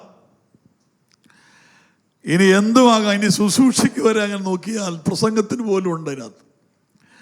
ദൈവമല്ല ദൈവകാര്യങ്ങളെക്കാൾ വലുതായി, അത് മനസ്സിലാകുന്നത്, ആത്മീയതയേക്കാൾ വലുതായി, ദൈവകാര്യങ്ങളെക്കാൾ വലുതായി. അല്ലൊരു സ്വതം പറഞ്ഞു. നിങ്ങൾക്കിനി ഇങ്ങനെ തിരിച്ചറിയുന്നതുകൊണ്ടാണോ നിങ്ങൾ അസ്വസ്ഥരായിട്ടിരിക്കുന്നത്? അതെയോ വേറെ ആരെയും കിട്ടാഞ്ഞിട്ടാണോ ഈ പുള്ളിയെ വിളിച്ചതെന്നുള്ള അസ്വസ്ഥതയാണോ? സ്വതം ചെയ്ത് ഇതൊന്നുമില്ലെന്ന് അറിഞ്ഞ് നമ്മൾ റിസൾട്ട് കിട്ടിക്കഴിയുമ്പോൾ എല്ലാം നോർമലാണെന്ന് കാണുമ്പോൾ നമുക്ക് ചുമ്മാ പാട്ട് പാടി വീട്ടിൽ പോകാൻ പറ്റില്ലേ? അപ്പോൾ ഈ അല്പസമയം നിങ്ങൾ ഒന്ന് ശോധന ചെയ്യണം. എല്ലാം മനസ്സിലായില്ല. സ്വത്രം. വിഗ്രഹാരാധന എന്താണ്? ദൈവത്തെക്കാൾ വലുതായി, കർത്താവിനേക്കാൾ വലുതായി, ആത്മീയതയേക്കാൾ വലുതായി, പ്രാർത്ഥന വിശ്വാസയുക്തേക്കാൾ വലുതായി ദൈവം എന്തെങ്കിലും ഉണ്ടെങ്കിൽ, അത് സൗന്ദര്യമാണെങ്കിൽ, അത് വീടാണെങ്കിൽ, അത് കാറാണെങ്കിൽ, അത് ജോലിയാണെങ്കിൽ, സമ്പത്താണെങ്കിൽ, പേരാണെങ്കിൽ, സ്ഥാനമാണെങ്കിൽ, സ്ഥാനമാനമാണെങ്കിൽ, കർത്താവിന് സ്തോത്രം ചെയ്യുന്ന എന്തെങ്കിലും അങ്ങനെ ഉയർന്നു നിൽക്കുന്നുണ്ടെങ്കിൽ അതിൻ്റെ പേരാണ് വിഗ്രഹം. ആമേൻ. ദൈവമല്ല വലുതെന്ന് തോന്നുന്ന എന്തെങ്കിലും ജീവിതത്തിലുണ്ടെങ്കിൽ സ്തോത്രം ചെയ്താട്ടെ. ആണ് നമ്മൾ വലിയ ഗൗരവമായിട്ട് കാണുന്നത്. മറ്റേ ജോലിക്കൊക്കെ പോകുമ്പോൾ നമ്മൾ എന്ത് കൃത്യമായിട്ടാണ് പോകുന്നത്. എത്ര നേരത്തെ എണീറ്റ് തല പൊങ്ങാഞ്ഞിട്ട് തല ഇങ്ങനെ പിടിച്ച് തിരിച്ചു വെച്ചിട്ടൊക്കെയല്ലേ പോകുന്നത്. രാവിലെ എണീക്കുമ്പോൾ തല പൊങ്ങുന്നില്ല, തല ഇങ്ങനെ പിടിച്ച് ഇങ്ങോട്ട് നിർത്തിയിട്ട് പിന്നെ തലയും മുടി പിടിച്ച് ഇങ്ങോട്ട് നിർത്തിയിട്ടൊക്കെ നമ്മൾ പോകുന്നത്. പല്ലൊക്കെ തേക്കുന്ന സ്പീഡിലാണ്. പല്ലൊക്കെ തേച്ച് റെഡിയായി അങ്ങ് പിടിവിട്ട് നമ്മളങ്ങ് പോവുകയാണ്. സമയത്ത് ചെന്ന് പഞ്ച് ചെയ്ത് കയറും. ചർച്ചിൽ നമ്മളെപ്പോൾ എണീക്കുന്നു എന്നുള്ളതാണ് നമ്മൾ നോക്കുന്നത്. എണീറ്റ് കഴിയുമ്പോൾ നമുക്ക് സമയമുണ്ടോ എന്ന് പോകണം. മറ്റതെല്ലാം വിലയുണ്ട്, ഗൗരവമുണ്ട്, നിലനിൽപ്പുണ്ട്, വിഷയമുണ്ട്. ഇതൊത്താലൊത്തു, ഉണ്ടേലുണ്ട്, ഇല്ലേലില്ല. ഇന്ന് എണീക്കാനൊത്തു, ഇന്ന് എണീക്കാൻ ഒക്കുന്നില്ല. സമയമായി അലാറം അടിക്കുകയാണെങ്കിൽ നമ്മൾ കമത്തി വെച്ച് പിന്നെ നെക്കി വെച്ച് പിന്നെ മാറ്റി ഒരു ഏറും വെച്ച് കൊടുക്കും. ഞായറാഴ്ച എന്നാൽ പിന്നെ ഇംഗ്ലീഷിന് പോകാം, അല്ലെങ്കിൽ മലയാളത്തിന് പോകാം, അല്ലെങ്കിൽ പിന്നെ ഹിന്ദിക്ക് പോകാം, അല്ലെങ്കിൽ പിന്നെ പോകണ്ട. ഹിന്ദിക്ക് പോകണമെങ്കിൽ പിന്നെ മലയാളികൾ വന്നതൊന്നും മനസ്സിലാകത്തില്ല. ഒന്നും പിന്നെ സാമ്പാസുവിനെ എല്ലാം കൂടെ പറയുന്ന ആളായതുകൊണ്ട് കുഴപ്പമില്ല. സ്വതന്ത്രം ചെയ്ത് അപ്പം മറ്റെല്ലാം വലുതാണ് പോലും ഇത് നിനക്ക് വലുതല്ല. ഇത് നിനക്ക് ഒത്താലൊത്തു, ഉണ്ടേലുണ്ട്, ഇല്ലേലില്ല. സ്വതന്ത്രം ചെയ്തേ. ഇത് നിന്റെ സൗകര്യത്തിന് കൈകാര്യം ചെയ്യുന്ന കാര്യമായി മാറി. നിനക്ക് ചെയ്യാൻ പറ്റിയില്ലെങ്കിൽ ചെയ്യത്തില്ല എന്നുള്ള രീതിയിൽ ആരും ദേഷ്യപ്പെടില്ല. ഇതിനിങ്ങനെ പറയാൻ പറ്റുള്ളൂ. ഒന്നാമത് ഞാൻ പള്ളിക്കുത്തി പോയിട്ടില്ല, രണ്ടാമത് ഇതാണ് നമ്മുടെ ഭാഷ. സ്വതന്ത്രം ചെയ്ത് അപ്പം എന്താണ് അതാണ് സ്വതന്ത്രം ചെയ്യുന്നത്? വിഗ്രഹാരാധന ദൈവം വലുതല്ലാത്തവൻ്റെ ഗതികേട്. ബൈബിൾ പറയുന്നു, അന്യദേവനെ കൈക്കൊള്ളുന്ന വേദനകൾ വർദ്ധിക്കും. കമ്പനിയാണോ, ജോലിയാണോ, ബിസിനസ്സാണോ, പിള്ളേരാണോ, വിദ്യാഭ്യാസമാണോ, എന്നതാണ് വലുത്? ഞങ്ങളുടെ നമ്മുടെ എറണാകുളത്തുള്ള എനിക്കറിയാവുന്ന കാര്യം പറയുകയാണ്. നിങ്ങളൊന്നും നമുക്ക് പരിചയമില്ല, ആരെയും പരിചയമില്ല. അവർ രാവിലെ സ്കൂളിൽ പോകാൻ വേണ്ടി പിള്ളേരെ 6-6:30 സ്കൂൾ ബസ് വരും. അപ്പോൾ 5:30 അലാറം വെച്ചിട്ടാണ് കിടക്കുന്നത്. അപ്പോൾ 5 മണിയാകുമ്പോഴത്തേക്കും സൗകര്യം ഞെട്ടി എഴുന്നേക്കും. അലാറം അടിച്ചില്ല, അതിന് മുമ്പ് ഞെട്ടി എണീക്കും. അവിടെ കൊച്ച് അത് കഴിഞ്ഞ് അകത്തൊന്നും ചെയ്തുകൊണ്ടിരിക്കുമ്പോൾ കൊച്ച് അലാറം അടിക്കും, കൊച്ചിനെ അണിപ്പിക്കും, കൊച്ചിനെ പല്ല് തേപ്പിക്കും. പല്ല് തേക്കുമ്പോഴൊന്നും അവൻ അറിയുന്നില്ല, അവനിങ്ങനെ നേരം എണീറ്റിട്ടില്ല. പല്ല് തേക്കുന്നവൻ അറിയുന്നില്ല, കഴിക്കുന്നവൻ അറിയുന്നില്ല, കുടിക്കുന്ന അറിയുന്നില്ല, യൂണിഫോം ഇടുന്ന അറിയുന്നില്ല, ഷൂ ഇടുന്ന അറിയുന്നില്ല. അവൻ നേരം വെളുത്തെന്ന് അറിയണം സ്കൂൾ ബസ്സിൽ കയറുമ്പോഴാണ്. അപ്പോൾ ഈ അമ്മ തിങ്കളാഴ്ച ഞെട്ടും, ചൊവ്വാഴ്ച ഞെട്ടും, ബുധനാഴ്ച ഞെട്ടും, വ്യാഴാഴ്ച ഞെട്ടും, വെള്ളിയാഴ്ച ഞെട്ടും, ശനിയാഴ്ച ട്യൂഷൻ ഉണ്ടെങ്കിൽ അന്നേരം ഒരു ഞെട്ടി ഞെട്ടും. മനസ്സിലായില്ല? ഞായറാഴ്ച 10 മണിയായാലും അവിടെ ഞെട്ടൂല. സൺഡേ സ്കൂൾ തുടങ്ങി ആ കാര്യങ്ങളൊന്നും ഒരു. അപ്പോൾ അതുകൊണ്ട് ഞാനൊരു 10-23 രാജ്യങ്ങളിലും പോയിട്ടുണ്ട്. ഒത്തിരി സ്റ്റുഡൻസിനെ പല രാജ്യത്ത് വെച്ച് പലയിടത്തും കണ്ടു. ഒത്തിരി പേരോട് ഞാൻ ചോദിച്ച ചോദ്യമുണ്ട്. ഞാൻ പലരോടും ചോദിച്ചാൽ പിള്ളേരോട് ഇങ്ങനെ മാസ്റ്റേഴ്സും കഴിഞ്ഞ് അതിൻ്റെ അപ്പുറത്തും കഴിഞ്ഞ് ഒത്തിരി പേരെയും കണ്ടിട്ടുണ്ട്. അപ്പോൾ അവരോടൊക്കെ ഞാൻ ചോദിച്ചിട്ടുണ്ട്, മോനെ ഈ സൺഡേ സ്കൂൾ ഏതുവരെ പഠിച്ചിരുന്നു? സൺഡേ സ്കൂൾ പഠിച്ചതിൻ്റെയും ചർച്ചിൻ്റെ കാര്യങ്ങൾ പലരോടും ഞാൻ ചോദിച്ചപ്പോൾ ഒത്തിരി പേർക്ക് പറയാനുള്ളത് മാസ്റ്റേഴ്സ് 20-50 ലക്ഷം രൂപ മുടക്കി സകല പരിപാടിയും ചെയ്യാൻ തയ്യാറായിട്ടുണ്ട്. സൺഡേ സ്കൂൾ പഠിക്കാൻ തയ്യാറാകാത്ത ഒത്തിരി ആൾക്കാരെ. എന്നാൽ പലരും പറഞ്ഞു കേട്ട് പാസേ ഞങ്ങൾ പള്ളിക്കകത്ത് ചർച്ചിൽ വളർന്ന, ചിലരൊക്കെ ചർച്ചിനകത്ത് വളർന്നു. അതുകൊണ്ട് നിന്റെ മക്കളൊക്കെ ചർച്ചിൽ വളരണം.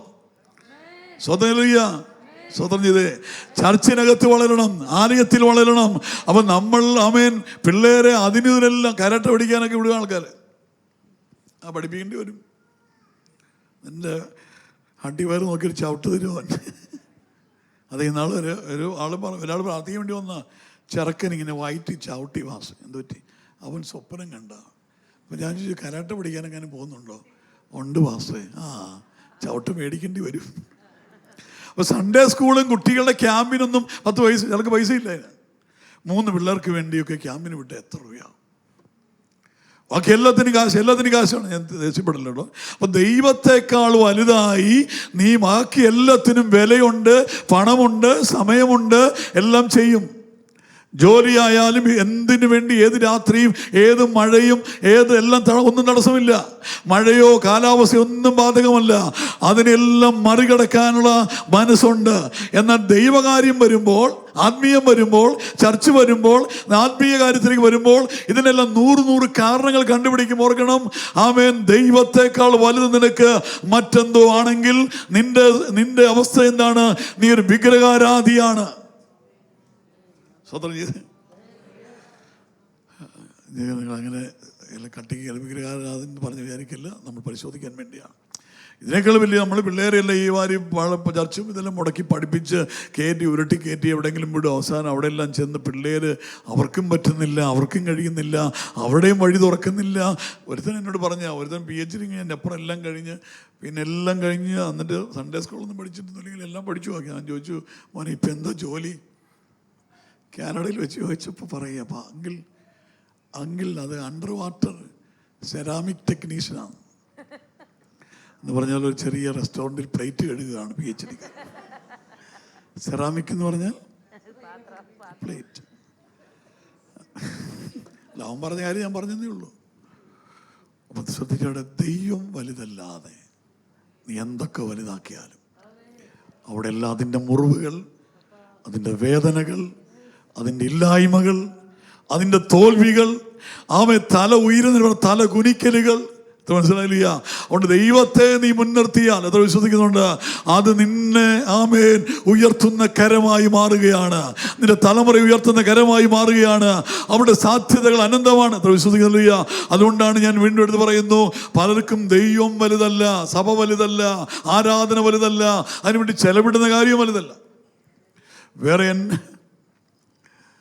സോദരം, ഈ വെളിയിലുള്ളവരുടെയൊക്കെ അവസ്ഥയും പറയും. ചിലർക്ക് ഇങ്ങനെ വയറിനകത്ത് ഇങ്ങനെ ഒരു പല്ലും പറഞ്ഞതാണ്, ഇങ്ങനെ രാത്രി കിടന്നുറങ്ങുമ്പോൾ ഇങ്ങനെ വയറിനൊരു വേദന, പെട്ടെന്നൊരു വേദന, ചെറിയൊരു പിടുത്തം.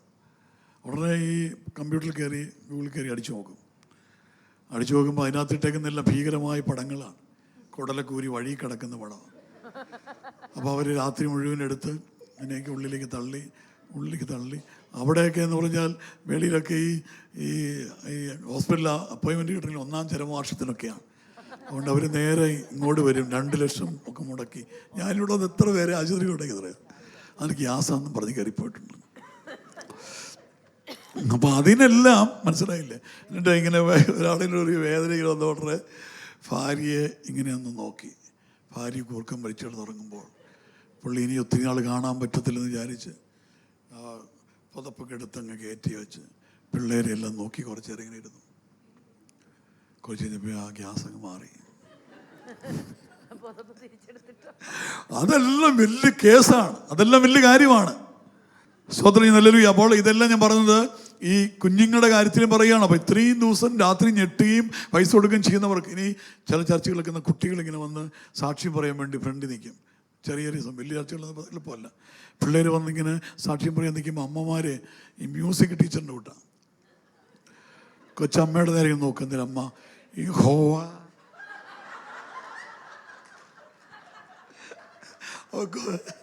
കൊച്ച് അതിനെ കൊച്ച് അമ്മയുടെ നേരെ നോക്കിയിട്ട് ഹോവ. കുറച്ച് കഴിയുമ്പോൾ അമ്മ പറയും എൻ്റെ ഒരാഴ്ച മുഴുവനുണ്ടായിട്ട് ഒരു വാക്യം പോലും പഠിപ്പിക്കാൻ ശേഷിയില്ല. അതിങ്ങനെ ചർച്ചിലേക്ക് വരുമ്പോൾ കാറിലിരുന്ന വാക്യം പഠിപ്പിക്കുന്നത്. തിങ്കളാഴ്ചയാണ് ദിവസം. ഓരോ തിങ്കളാഴ്ച സഹോദരി തിങ്കളാഴ്ച പഠിപ്പിച്ചിട്ട് എല്ലാ ദിവസവും പറയിക്കണം. അമ്മ അല്ലാതെ അമ്മ വണ്ടിയിൽ കയറി ചർച്ചിലോട്ട് പോകാൻ നേരത്ത് കാറിൽ കയറുമ്പോഴല്ല വാക്യം പറയുന്നത്. ഇവിടെ ഇപ്പോൾ അതിനുള്ള സമയം ഉണ്ടാവുമെന്ന് എനിക്കറിയത്തില്ല, പലയിടത്തും നടക്കുന്നുണ്ട്. പക്ഷേ ഞാൻ പറയുകയാണ്, ഒരു വാക്യമെങ്കിലും ഒരാഴ്ച എൻ്റെ കൊച്ചിനെ പഠിപ്പിച്ചെടുക്കണമെന്ന് പോലും വിശ്വസിക്കാത്തവരുണ്ട്.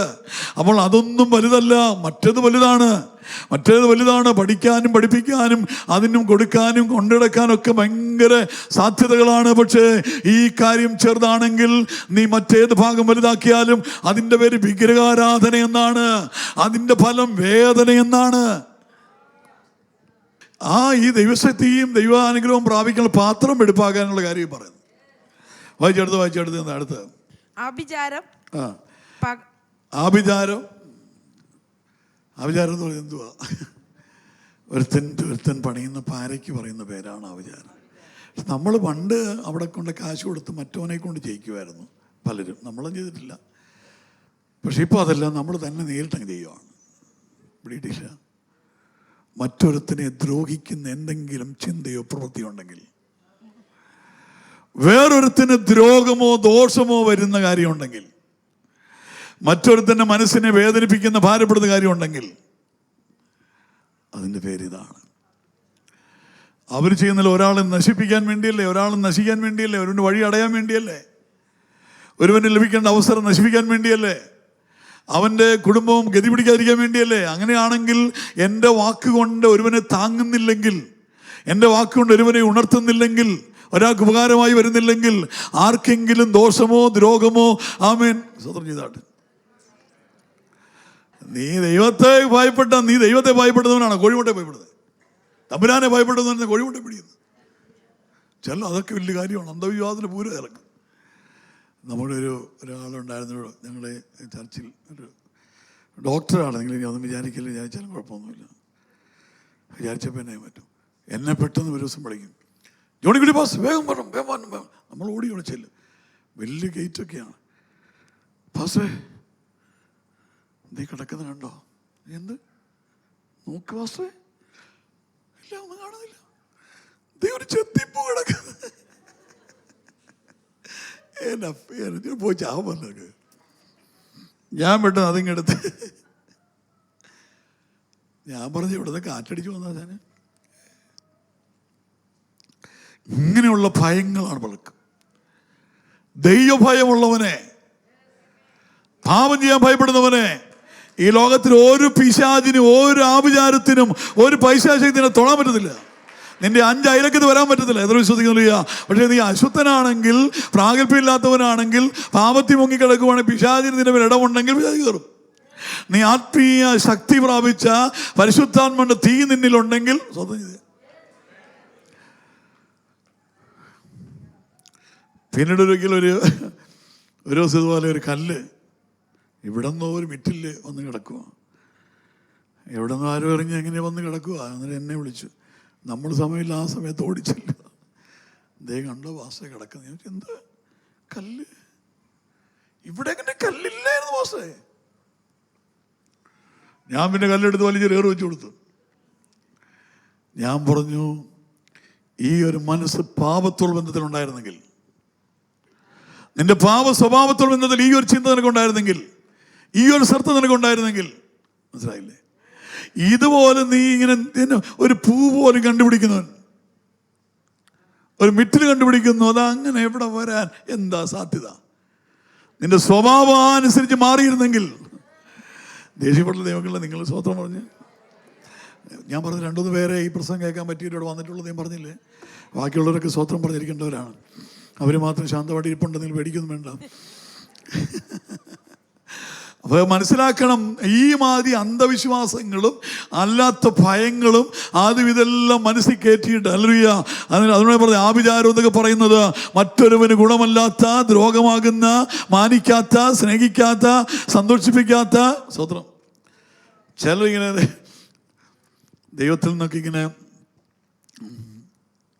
അകന്ന് നടക്കുമ്പോൾ ആൾക്കാർ കൂടുതൽ പറയുന്നൊരു വാക്യം പറയട്ടെ.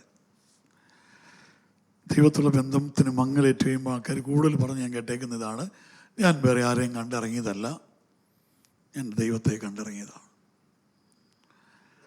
ഞാൻ ദൈവത്തിൻ്റെ മുഖത്ത് നോക്കി ഇറങ്ങിയതാണ്, എനിക്ക് ദൈവം ഉണ്ടല്ലോ, അത് മതി, എൻ്റെ ഹൃദയം ദൈവം അറിയുന്നു. ഇതെപ്പോഴാണ് പറയുന്നത്? ന്യൂഡായിപ്പായി കഴിയുമ്പോഴേ ഇത് പറയുന്നത്. മര്യാദയ്ക്ക് ജീവിക്കുന്നവർക്ക് സഭ ആവശ്യമാണ്.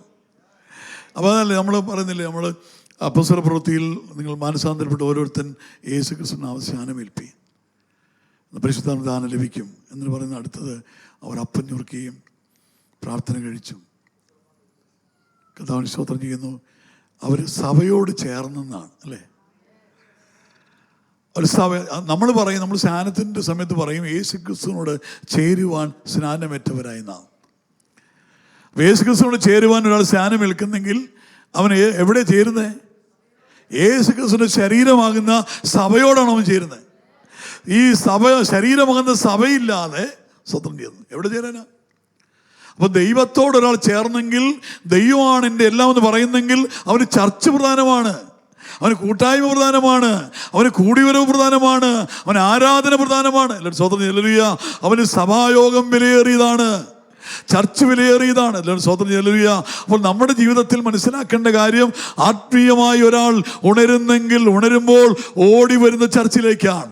ആ പ്രാർത്ഥന കൂടുമ്പോൾ, ആരാധന, എല്ലാം അതാണ്. അകലുമ്പോഴാണ്, അകന്ന് നടക്കുമ്പോഴാണ്, ആത്മീയത്തിൽ വീഴ്ച വരുമ്പോഴാണ് ദൈവം എൻ്റെ ഹൃദയം അറിയുന്നത് പറയുന്നത്. അതല്ലേ പ്രശ്നം. ദൈവം ഹൃദയം അറിയുന്നില്ലെങ്കിൽ നമ്മളൊക്കെ എന്നേ രക്ഷപ്പെട്ടാണ്, അല്ലേ? ദൈവൻ്റെ ഹൃദയം അറിയുന്നു ചിലർ പറയും. ഹൃദയം അറിയുന്നില്ലെങ്കിൽ നമ്മൾ രക്ഷപ്പെട്ടു. ഹൃദയം അറിയുന്നെങ്കിലാണ് പ്രശ്നം. സ്വതന്ത്രം പറയും. അപ്പം അതുകൊണ്ട് ഈ അങ്ങനെയുള്ള ഈ ചിന്തകൾ ചിലർക്കൊണ്ട് ചില ആൾക്കാരങ്ങനെ ചിന്തിക്കും, എൻ്റെ ദൈവം നേരിട്ട് മാറി, അത് വേറെ വല്ല ദൈവമായിരിക്കും, യേശു ക്രിസ്തുവല്ല. യേശു ആണെങ്കിൽ നിൻ്റെ ഉള്ളിൽ പ്രാഗൽഭ്യം ഉണ്ടാകും, സന്തോഷം ഉണ്ടാകും. നിനക്ക് ചർച്ച് വലുതാണ്, പാസ്റ്റ് വലുതാണ്, വിശ്വാസികൾ വലുതാണ്, എല്ലാം വലുതാണ്. അത് കഴിഞ്ഞ ബാക്കിയെല്ലാം ഉണ്ടാവും. ദൈവത്തോട് അകലുമ്പോൾ ഇതൊരു ഒഴിഞ്ഞ കോണായി മാറും. ഒത്തെങ്കിൽ ഒത്തുപോയാൽ പോയി, പോയില്ലേ പോയില്ല. ദൈവത്തോട് ഏകാഗ്രതയ്ക്ക് മങ്ങലേക്കുമ്പോഴാണ് ഇത് മാറി മാറ്റി വയ്ക്കുന്നത്. അത് ആത്മീയ ഏത് മേഖലയിലും, ശുശ്രൂഷയിലായാലും ശരി, പാസ്റ്റർമാരായാലും ശരി, വിശ്വാസികളായാലും എല്ലാം തന്നെ. പിന്നെ അങ്ങ് ഒറ്റയ്ക്ക് ഞാൻ എൻ്റെ ദൈവത്തെ ഇറങ്ങി ഞാൻ എൻ്റെ ദൈവം ചുമ്മാ രാജാനെ. ദൈവമായിട്ട് നിനക്ക് എന്തെങ്കിലും ബന്ധമുണ്ടെങ്കിൽ, നിനക്ക് ദൈവം വലുതാണെങ്കിൽ ചർച്ച വലുതാണ്, പാസ് വലുതാണ്, വിശ്വാസികൾ വലുതാണ്. അതില്ലാതെ എവിടെ ചേരുന്നത്? അങ്ങനെയാണെങ്കിൽ പത്മോസ് ദ്വീപിൽ പോയി കിടക്കണം. അവിടെ ഇപ്പോൾ പോയി കിടന്ന കാര്യമില്ല, അവിടെ പട്ടണമാണ് ഇപ്പോൾ. പണ്ടവിടെ എല്ലും നിലയൊട്ടിയൊക്കെ ഉണ്ടായിരുന്നു, ഇപ്പം അതെല്ലാം മാറി, അവിടെ ഭയങ്കര പട്ടണം.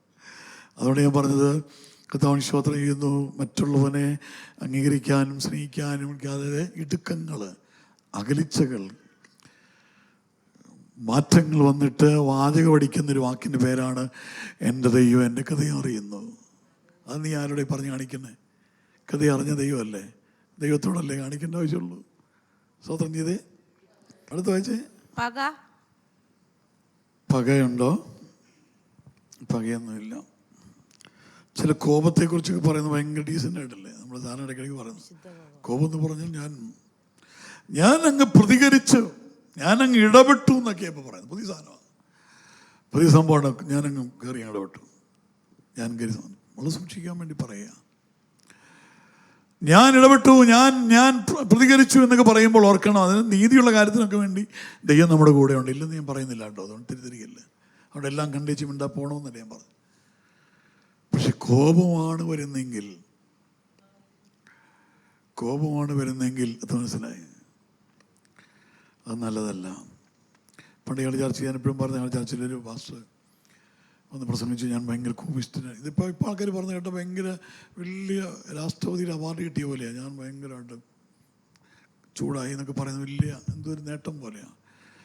ഈ പാസ്റ്റർ പറഞ്ഞു, ഞാൻ ഭയങ്കര കോപിഷ്ഠനാണ്, എൻ്റെ അപ്പനും ചേട്ടനും എല്ലാം ചൂടന്മാരായിരുന്നു, ഞങ്ങൾ വരെ കോപിഷ്ഠരായിരുന്നു. പക്ഷെ ഇപ്പോൾ എൻ്റെ കോപം എല്ലാം മാറി. എൻ്റെ ഭാര്യ ഓമന എൻ്റെ കോപം എല്ലാം മാറ്റി. ഓമനിക്കളയെ പിന്നെ എൻ്റെ ഓതിൽ പോയെന്ന് അറിയത്തില്ലെന്ന് അച്ഛാന്നൊരു വിളി വിളിക്കുമ്പോൾ രക്തം ചെയ്യും പറഞ്ഞാൽ വരുന്നത്. വലിയ വീരനാണ്, വലിയ പുള്ളിയാണ്. പക്ഷേ അതിന് പറ്റിയത്, അതുകൊണ്ടാണ് അതിന് പറ്റിയത് എവിടെയെങ്കിലുമൊക്കെ നിൻ്റെ ജീവിതത്തിൽ ഉണ്ടായിരിക്കും, ആരെങ്കിലുമൊക്കെ ഉണ്ടാകും. എത്ര മനസ്സിലാകുന്നുള്ളൂ. ഞാൻ പലതും പറഞ്ഞിട്ടുള്ളതുകൊണ്ട് ഞാൻ ആവർത്തിക്കുന്നില്ല. ഒരു കാര്യം ഞാൻ പറയുന്നു, അത് യോഗ്യതയായിട്ട് കാണല്ലേ. പകയുള്ളിൽ വെച്ച്, ആരുടെ വിരോധം ഉള്ളിൽ വെച്ച്, അവരുടെ ശത്രുത ഉള്ളിൽ വെച്ച്, മിണ്ടാൻ പറ്റാതെ, നോക്കാൻ പറ്റാതെ, ഇടപെടാൻ പറ്റാതെ, കൈയെടുക്കാൻ പറ്റാതെ, കാണാൻ പറ്റാതെ, സംസാരിക്കാൻ പറ്റാതെ, ബന്ധങ്ങൾക്ക് എവിടെയെങ്കിലും കേട് വന്നിട്ടുണ്ടെങ്കിൽ മിണ്ടാൻ ചിലങ്ങനെയാണ്. നമ്മൾ ചിലങ്ങനെ ദൈവത്തെ നോക്കി ഇറങ്ങിയെന്ന് പറയുന്ന ആൾക്കാർ ചിലങ്ങനെയാണ്. അവരാരാധന കഴിഞ്ഞ് അവർ പിന്നെ ആരെയും നോക്കത്തില്ല, ഒറ്റപ്പോക്കാണ്. ഇങ്ങനെ മുകളിലേക്ക് ലൈറ്റ് വെട്ടത്തിൽ മാത്രം നോക്കി. റോഡ് ക്രോസ് ചെയ്യുന്ന സൂക്ഷിച്ചാണ് അവിടെ വണ്ടി ഇടിച്ച് കത്തു. നീ ചില വേറെ എങ്ങനെ നോക്കുക, റോഡ് വരെ ഇങ്ങനെയാണ് മുകളിലോട്ട് നോക്കി പറയുന്നത്. വിവേചിക്കുകയാണ്. വിവേചനാത്മാവിൽ പറയുന്നു, ദൈവത്തോടുള്ള ബന്ധങ്ങൾക്ക് കേട് വന്നിട്ടുണ്ടെങ്കിൽ, അത് മിണ്ടാൻ പറ്റുന്നില്ലെങ്കിൽ, കാണാൻ പറ്റുന്നില്ലെങ്കിൽ, സഹകരിക്കാൻ പറ്റുന്നില്ലെങ്കിൽ, ഓർക്കാൻ പറ്റുന്നില്ലെങ്കിൽ, സ്നേഹത്തിന് കേട് വന്നെങ്കിൽ പരിഹരിക്കണമെന്നാണ് എൻ്റെ അർത്ഥം. പകയുള്ളിൽ വെച്ചുകൊണ്ടിരിക്കുന്നു പറഞ്ഞാൽ ഒരാളെ പോയി വണ്ടി ഇടിച്ച് കൊല്ലാനും നമ്മൾ പോകുന്നില്ല. പക്ഷേ നമ്മുടെ ഹൃദയത്തിൽ കാണാനും കേൾക്കാനും മിണ്ടാനും സഹകരിക്കാനും പറ്റാത്ത രീതിയിൽ എന്തെങ്കിലും വന്ന് കയറിയിട്ടുണ്ടെങ്കിൽ ഇറങ്ങണം, മാറ്റണം. എത്ര പേർ ആഗ്രഹിക്കുന്നുണ്ട്? നമുക്കിന്ന് ദൈവത്തോടൊന്ന് പറയേണ്ട, ദൈവമേ, എൻ്റെ ഉള്ളിലേക്ക് ശക്തി വരേണ്ട ഹൃദയത്തിൽ, കൃപ വരേണ്ട ഹൃദയത്തിൽ, ആത്മാവിനെ ലഭിക്കുന്ന ഹൃദയത്തിൽ, ദൈവശക്തി ആവരിക്കുന്ന ഹൃദയത്തിലേക്ക് ഇതൊന്നും ഇനി ഇരിക്കാൻ പാടില്ല. എനിക്കിതെല്ലാം ഒന്ന് കഴുകി മാറണം. പിണക്കം ഉണ്ടോ? പിണക്കമുണ്ടോ ആർക്കെങ്കിലും, ആരോടെങ്കിലും? ഞാൻ കഴിഞ്ഞ പ്രാവശ്യം പറഞ്ഞാൽ, പിണക്കം എന്ന് പറഞ്ഞാൽ നമ്മുടെ ആൾക്കാർ വിചാരിക്കുന്നത് പാപത്തിന് വലിയതും ചെറുതുമായിട്ട് ആൾക്കാർ കാണുക. ഒരു പാപത്തിന് നമ്മൾ പെന്തിക്കോസ്തുകാർ പറയുന്ന ഒരു രീതിയാണ്, ഒരു പാപത്തിന് അവർ തന്നെ ഇങ്ങനെ അളവെടുത്ത് വെച്ചേക്കുക. ഒരു പാപത്തിന് ചക്കയുടെ വലിപ്പം, ഒരു പാപത്തിന് മത്തങ്ങയുടെ വലിപ്പം, ഒരു പാവം തേങ്ങയുടെ വലിപ്പം, കരിക്കിൻ്റെ വലിപ്പം, ഒരു പാവത്തിന് നെല്ലിക്കയുടെ വലിപ്പം, ഒരു പാവത്തിന് കുരുമുളകിൻ്റെ വലിപ്പം, ഒരു പാവത്തിന് കടുകിൻ്റെ വലിപ്പം. അല്ല, ആരാ ഇത് തന്നേന്നൊന്ന് പറയണം. വിഷം ഒരു കുപ്പി പിടിച്ചാലും ചാവും, അരക്കുപ്പി പിടിച്ചാലും ചാവും, കാക്കുപ്പി പിടിച്ചാലും ചാവും. ചുമയുടെ മരുന്ന് കുടിക്കുന്ന പോലെ അടപ്പിനകത്ത് മാത്രം എടുത്ത് കുടിച്ചാലും ചാവും. അതുകൊണ്ട് വലുതും ചെറുതുമായിട്ട് തരംതിരിക്കണ്ട. പാപത്തിൻ്റെ ശമ്പളം മരണമാണ്, അത് ശാപമാണ്, അത് ദോഷമാണ്, അത് നിന്നെ ദുരന്തത്തിലെത്തിക്കുന്നതാണ്. അതിന് വലിപ്പച്ചെറുപ്പമില്ല. അത് ചെറുതും വലുതുമാക്കിയാൽ ചെറുതും വലുതുമാകത്തില്ല. അതിന് ഓരോ കഷ്ണമായിട്ട് ഇങ്ങനെ, അത് കോപത്തിൽ നിന്നല്ലേ കൊലപാതകം ഉണ്ടാകുന്നത്. അങ്ങനെ ഓരോന്ന് ഇതിനകത്തൂടെയെല്ലാം ഉണ്ടാകുന്നെങ്കിൽ ഞാൻ ചോദിക്കാം, പിണക്കം കുടുംബങ്ങൾ തകർന്നെങ്ങനെയാണ്? ഭാര്യ ഭർത്താവുള്ള ബന്ധങ്ങൾ ആരെങ്കിലും പറഞ്ഞു കേട്ടിട്ടുണ്ടോ? ഞാനൊരു അച്ചാച്ചനുമായിട്ട് കട്ട സ്നേഹമായിരുന്നു. സ്നേഹം മൂത്ത് ഞങ്ങൾ ഡൈവോഴ്സ് ചെയ്തു. ഞങ്ങളുടെ ചർച്ച ഇപ്പോൾ കൃപയാൽ 8 പൊട്ടി. സ്നേഹം മൂത്തട്ടെ. ചർച്ച പൊട്ടിക്കുന്ന അപ്പനമ്മ, മക്കൾ, ബന്ധങ്ങൾ. എന്നാൽ ഈ PVS ഹോസ്പിറ്റലിലെ കാലത്ത് ഒരു ആൻറ്റി, ഞാനവിടെ ICUവിൻ്റെ വാതിക്കിരിക്കുക.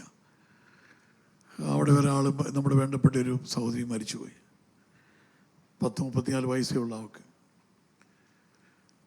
മരണത്തിൻ്റെ വിഷമത്തിലൂടെ അവരുടെ അമ്മ എൻ്റെ അടുത്തിരിക്കുക. അമ്മായിയമ്മ എൻ്റെ തോളയ്ക്ക് 2 നടി അടിച്ചിട്ട് ഒറ്റ കരച്ചിൽ. ഇനി ഞാൻ എവിടെ കൊണ്ടുപോയി തീർക്കും പാസ്റ്ററെ? ഞാൻ ചിന്തിറ്റി. എൻ്റെ മരുമോള് ഞാനുമായിട്ട് പ്രശ്നമായിരുന്നു. ഞങ്ങൾ വിഷയമുണ്ടാക്കിയിട്ട് അവളെ വീട്ടിൽ നിന്ന് ഇറങ്ങിപ്പോകത്തക്ക രീതി ഞാൻ പെരുമാറി. അവൾ ഇറങ്ങിപ്പോയി. മോനും ഭാര്യങ്ങളും കൂടി ഫ്ലാറ്റിൽ പോയി താമസിച്ചു. എൻ്റെ ഉള്ളിൽ പരിശുദ്ധാത്മാവ് പല പ്രാവശ്യം പറഞ്ഞു, നീ പോയി അവളെ വിളിച്ചുകൊണ്ട് പോവാ, നീ അവളോട് നിലപ്രാപിക്കുക, നീ അവളോട് ക്ഷമ ചോദിക്കുക, നീ അവളോട് ക്ഷമ ചോദിക്കുക. എന്നെ പല പ്രാവശ്യം കരഞ്ഞോണ്ട് പറയുക, തലയിട്ട് അടിച്ചോണ്ട് പറയുക, ഞാൻ ക്ഷമ ചോദിക്കാൻ എന്നോട് 3-4 പ്രാവശ്യം ദൈവം പറഞ്ഞു. ചോദിച്ചില്ല. ഇനി ഞാൻ എവിടെ കൊണ്ട് ചോദിക്കും? അപ്പൊ ഞാൻ അന്നേരമൊക്കെ ഓരോ കാര്യങ്ങൾ മനസ്സിലാക്കിയത് പറയുകയാണ്. ക്ഷമ ചോദിക്കാനുണ്ടെങ്കിൽ, നിരപ്രാപിക്കാനുണ്ടെങ്കിൽ, ഏറ്റുപറയാനുണ്ടെങ്കിൽ, പറഞ്ഞു തീർക്കാനുണ്ടെങ്കിൽ, പരിഹരിക്കേണ്ട കാര്യം പരിഹരിക്കണ്ടേ, ക്ഷമിക്കണ്ടേ? അത് നമ്മൾ ആദ്യം കേട്ടത്, ക്ഷമിക്കണ്ടേ. സ്വതന്ത്രം ചെയ്തേ. അപ്പൊ ആരോടെങ്കിലുമൊക്കെ നിരപ്രാപിക്കാതെയും ക്ഷമ ചോദിക്കാതെയും അകലിച്ചയും വെച്ച് പകയും വെച്ച് പിണക്കവും വെച്ചുകൊണ്ടിരുന്നിട്ട് ശക്തി മേടിക്കാൻ എവിടെയാ വന്നിരിക്കുന്നത്?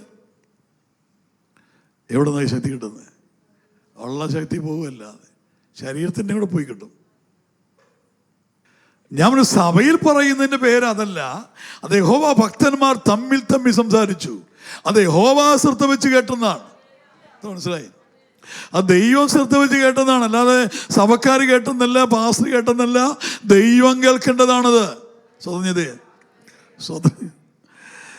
അപ്പൊ സഭയുള്ള ബന്ധത്തിൽ, ചർച്ചിനുള്ള ബന്ധത്തിലെ കാര്യങ്ങളിലെല്ലാം നമ്മൾ പല കാര്യങ്ങളിലും സൂക്ഷിക്കേണ്ട കാര്യങ്ങൾ, ശ്രദ്ധിക്കേണ്ട കാര്യങ്ങളുണ്ട്. ദൈവസഭയിൽ യഹോവ ഭക്തന്മാർ തമ്മിൽ സംസാരിച്ചു.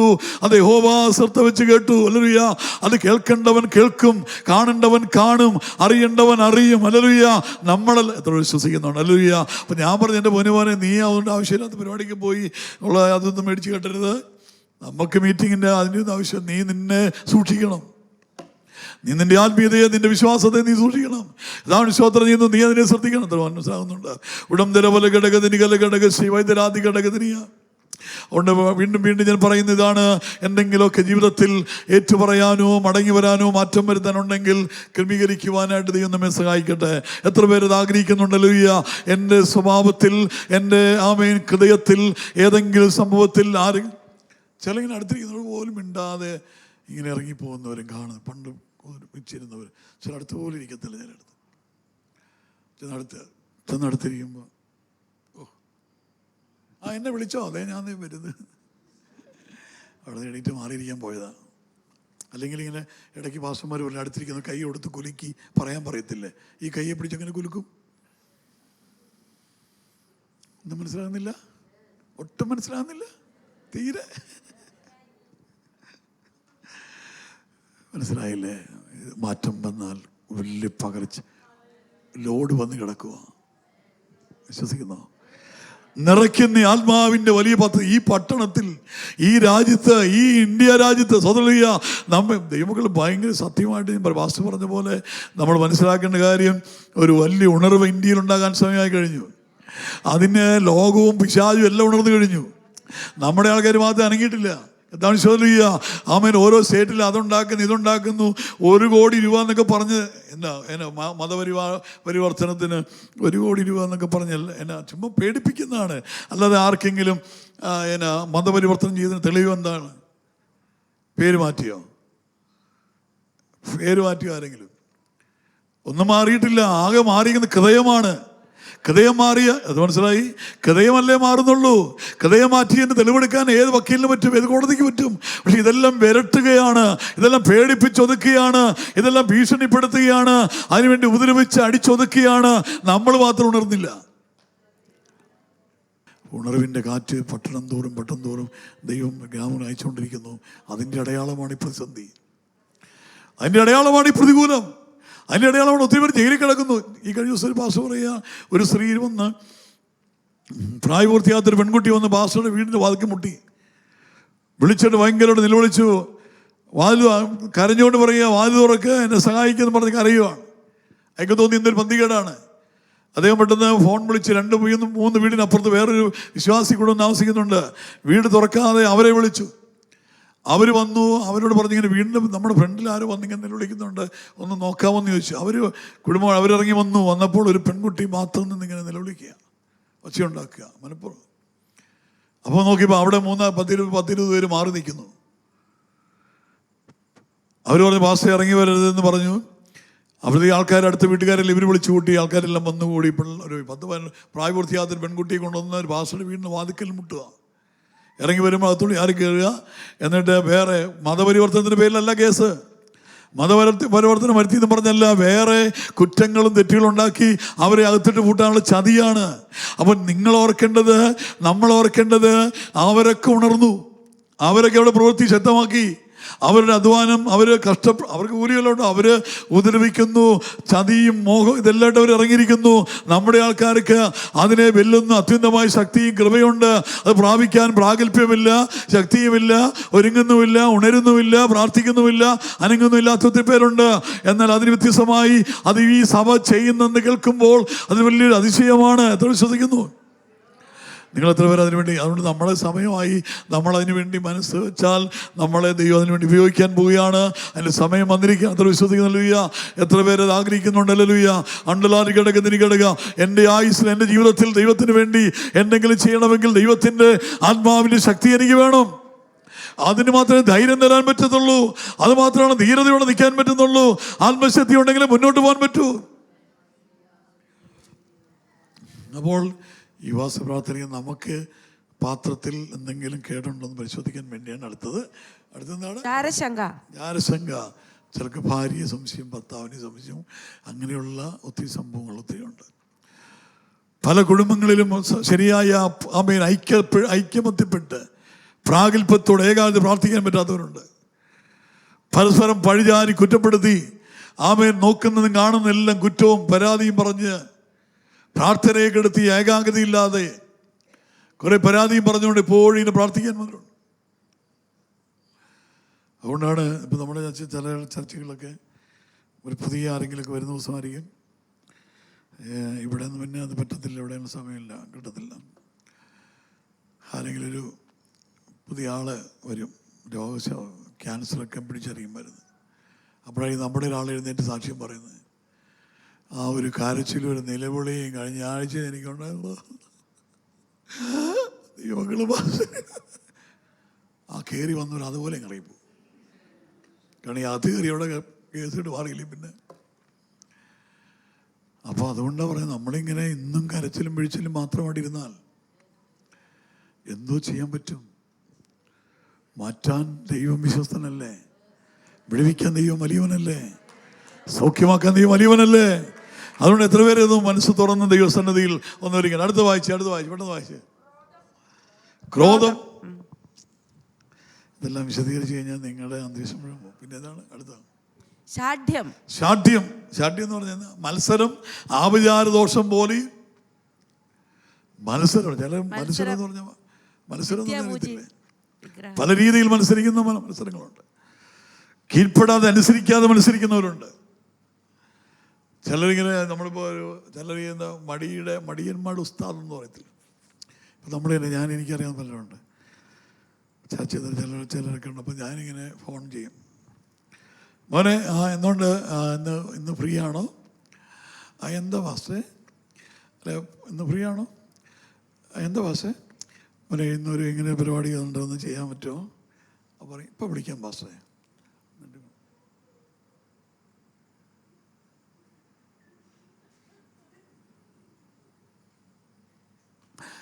വിളിക്കും, പാസ്റ്ററെ ഇന്ന് ഒരു അത്യാവശ്യം 2 പേര് വരും പാസ്റ്ററെ, 2 പേര് വരുന്നുണ്ട്.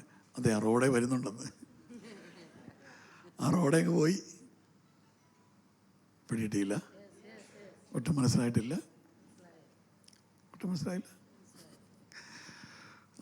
പുള്ളി പറഞ്ഞ നോണയല്ല, 2 പേര് അവരുടെ റോഡേ പോയി.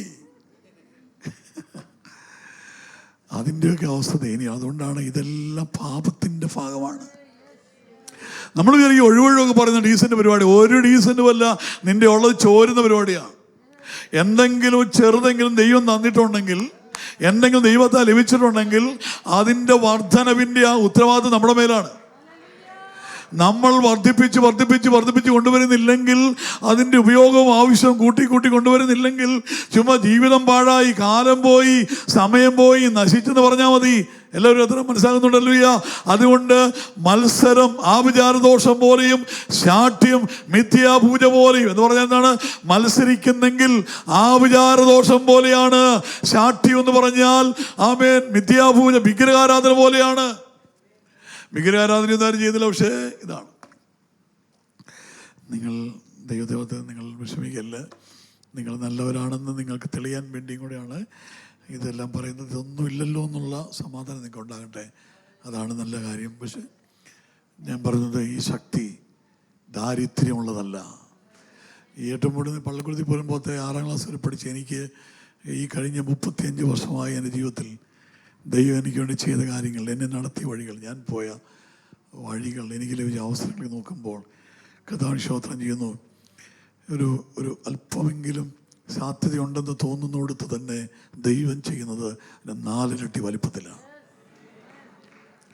ഇന്നും എഴുത്തും വായനയൊന്നും അറിയാത്ത ഒരാളാണ് ഞാൻ. എനിക്കിപ്പോഴും അറിയത്തൊന്നുമില്ല. ആ പാടെ ഈ മലയാളം ബൈബിൾ മാത്രം കഷ്ടി വായിക്കും. അഡ്രസ്സ് പോലെ എഴുതി കൊടുക്കാൻ അറിയാത്ത ഒരാളാണ് ഞാൻ. ദൈവം നടത്തിയ വഴികൾ, ദൈവം കടത്തിവിട്ട വഴികൾ, ദൈവം നടത്തിയത് എത്രയോ വഴികൾ. അപ്പം എനിക്ക് മനസ്സിലായത് ഓരോ പ്രാവശ്യവും ഇപ്പോൾ 42 പ്രാവശ്യമെങ്കിലും ഞാൻ പൂർണ്ണമായി 40 ദിവസം ചെയ്തിട്ടുണ്ട്. എന്താണ്? ചുമ്മാ കഴിക്കാനില്ലാഞ്ഞിട്ടാണോ, കുടിക്കാനില്ലാഞ്ഞിട്ടാണോ, ദാരിദ്ര്യം ഉണ്ടായിട്ടൊന്നുമല്ല. ദൈവത്തിന് അതെല്ലാം മാറി. ഇപ്പോഴും എനിക്ക് ചാർജ് ചെയ്യണം. അപ്പോൾ നമ്മുടെ ഈ മൊബൈലുണ്ട്, ഈ ഐഫോൺ എന്ന് പറഞ്ഞാൽ അതിനകത്ത് എന്തെല്ലാം എല്ലാം അതിനേക്കാൾ കൂടിയതുണ്ട്. ഒന്ന് കൂട്ടിക്കോ എന്തെങ്കിലാട്ടെ. അതിനകത്ത് എന്നാ ഉണ്ടെന്ന് പറഞ്ഞ കാര്യം, ബാറ്ററി ചാർജ് ചെയ്യുന്നില്ലെങ്കിൽ, ചാർജ് കയറുന്നില്ലെങ്കിൽ, എൻ്റെ മകളുടെ 3.5 വയസ്സായ ചെറുക്കൻ പറയുകയാണ്, ഇങ്ങനെ തോണ്ടിയേച്ച് പറയുക, ചാർജ് എന്ന്. അവന് പോലും വേണ്ട. പിന്നെ നിന്നെ ആർക്കും വേണോ? നിന്നെ ആർക്ക് വേണം? നീ ആണ് ചിന്തിക്കുക. 1000, 10,000 രൂപ അല്ലെങ്കിൽ 1,00,000 രൂപ കൊടുത്ത് മേടിക്കുന്ന മൊബൈല് 3.5 വയസ്സായ കൊച്ചിന് വേണ്ടെന്ന്. ചാർജ് ഇല്ലെങ്കിൽ, ശക്തിയില്ലെങ്കിൽ, അഭിഷേകമില്ലെങ്കിൽ, ആത്മാവില്ലെങ്കിൽ, തീയില്ലെങ്കിൽ ആർക്ക് വേണം? ആകെ വേണ്ടത് പിശാചിന് മാത്രമാണ്. വേറെ ആർക്കും നിന്നെ വേണ്ട. അപ്പൊ ഇത്രയും വലിയ അത്യുന്നത ശക്തി നിന്നിലേക്ക് ലോഡ് ചെയ്യുന്ന ദൈവ സാന്നിധ്യം ഇവിടെ നിൽക്കുമ്പോൾ നീ പ്രാപിക്കുന്നില്ലെങ്കിൽ സ്വതം ചെല്ലുക. അതുകൊണ്ട് ഞാൻ പറയും, ദൈവങ്ങളെ, ഞാൻ എൻ്റെ ഈ 35 വർഷവും ആമേൻ എനിക്ക് പറയാൻ കഴിയുന്നൊരു കാര്യമാണ്, ആമേൻ ഇതുവരെയും ഒരു റെസ്റ്റ് എന്ന് പറയുന്നൊരു സംഭവം എനിക്കറിയത്തില്ല. ഞാനും ടൂറൊന്നും പോയിട്ടില്ലെല്ലാം ശുശ്രൂഷയ്ക്ക് വേണ്ടി മാത്രമാണ്. എനിക്ക് മനസ്സിലായ കാര്യം, ഹല്ലേലൂയ, ഇതിനു വേണ്ടി രാത്രി പോരാ, പകല് പോരാ, ഹല്ലേലൂയ, ഇതിനൊരു ആയുസ് പോരാ. എല്ലാവരും മനസ്സിലായല്ലോ? ഇത് പാഴാകാൻ ഒരു ദിവസം പോലും ഇല്ല. അങ്ങനെയാണെങ്കിൽ ഏത് രാത്രിയിലും ഏത് പകലും, ഞാനാണെങ്കിൽ പല ഇടത്ത് പോയേക്കുന്നുണ്ട്, രാത്രിയിലും പകലും ഒക്കെ ഇങ്ങനെ പലയിടത്തുനിന്നും. അതുകൊണ്ട് എൻ്റെ ഫോണൊക്കെ ഏത് രാത്രിയിലും എനിക്ക് പിന്നെ ഒരു ദൈവത്തിൻ്റെ കൃപ എനിക്കുണ്ട്. കൃപയുണ്ടെന്ന് പറഞ്ഞാൽ ശരിക്ക് 3 മണിക്കോ 4 മണിക്കോ കാര്യം വിളിച്ചാലും, എത്ര ഉറക്കത്തിൽ വിളിച്ചാലും ഞാൻ ഫോൺ എടുത്തിട്ട് എന്നോണ്ട് പാസ്റ്ററെ ഒന്ന് പ്രാർത്ഥിക്കാൻ പറ്റും വിഷയം. ശരി, ഓക്കെ, പ്രാർത്ഥിച്ച് കഴിഞ്ഞ് ലൈറ്റ് ഓഫ് ചെയ്യുന്ന പോലെ എനിക്ക് ഉറങ്ങാൻ പറ്റും. ചിലവർ ഉറക്കം പോകുന്നു, എൻ്റെ ഒരു ഉറക്കം പോകത്തില്ല. കാരണം രാത്രിയും പകലും ആൾക്കാരിങ്ങനെ വിളിച്ച് സ്വത്തം ചെയ്ത്, അപ്പോൾ വെറുതെ കിടക്കാൻ പോലും അനുവദിക്കാത്ത ഒത്തിരി കാര്യങ്ങളുണ്ട്, ഒത്തിരി ഉപയോഗമുണ്ട് ദൈവമക്കളെ. അപ്പോൾ എനിക്ക് കിട്ടിയത് പള്ളിക്കൂടം കാണാത്ത, വിദ്യാഭ്യാസമില്ലാത്ത, വെളവും വെള്ളിയാഴ്ചയില്ലാത്ത എനിക്ക് കിട്ടിയത് കൊണ്ട് പോലും എനിക്ക് നടന്ന കാര്യങ്ങൾ എത്രയോ വലുതാണ്. ഇവരെല്ലാം ഈ പാസ്റ്ററോടൊക്കെ ചോദിക്കും, എത്രയോ വർഷങ്ങൾ ഞങ്ങൾ ഇവിടെ പലർക്കും എന്നെ അറിയാവുന്ന പലരുമുണ്ട്. കർത്താവിനെ സ്തോത്രം ചെയ്യുന്നു.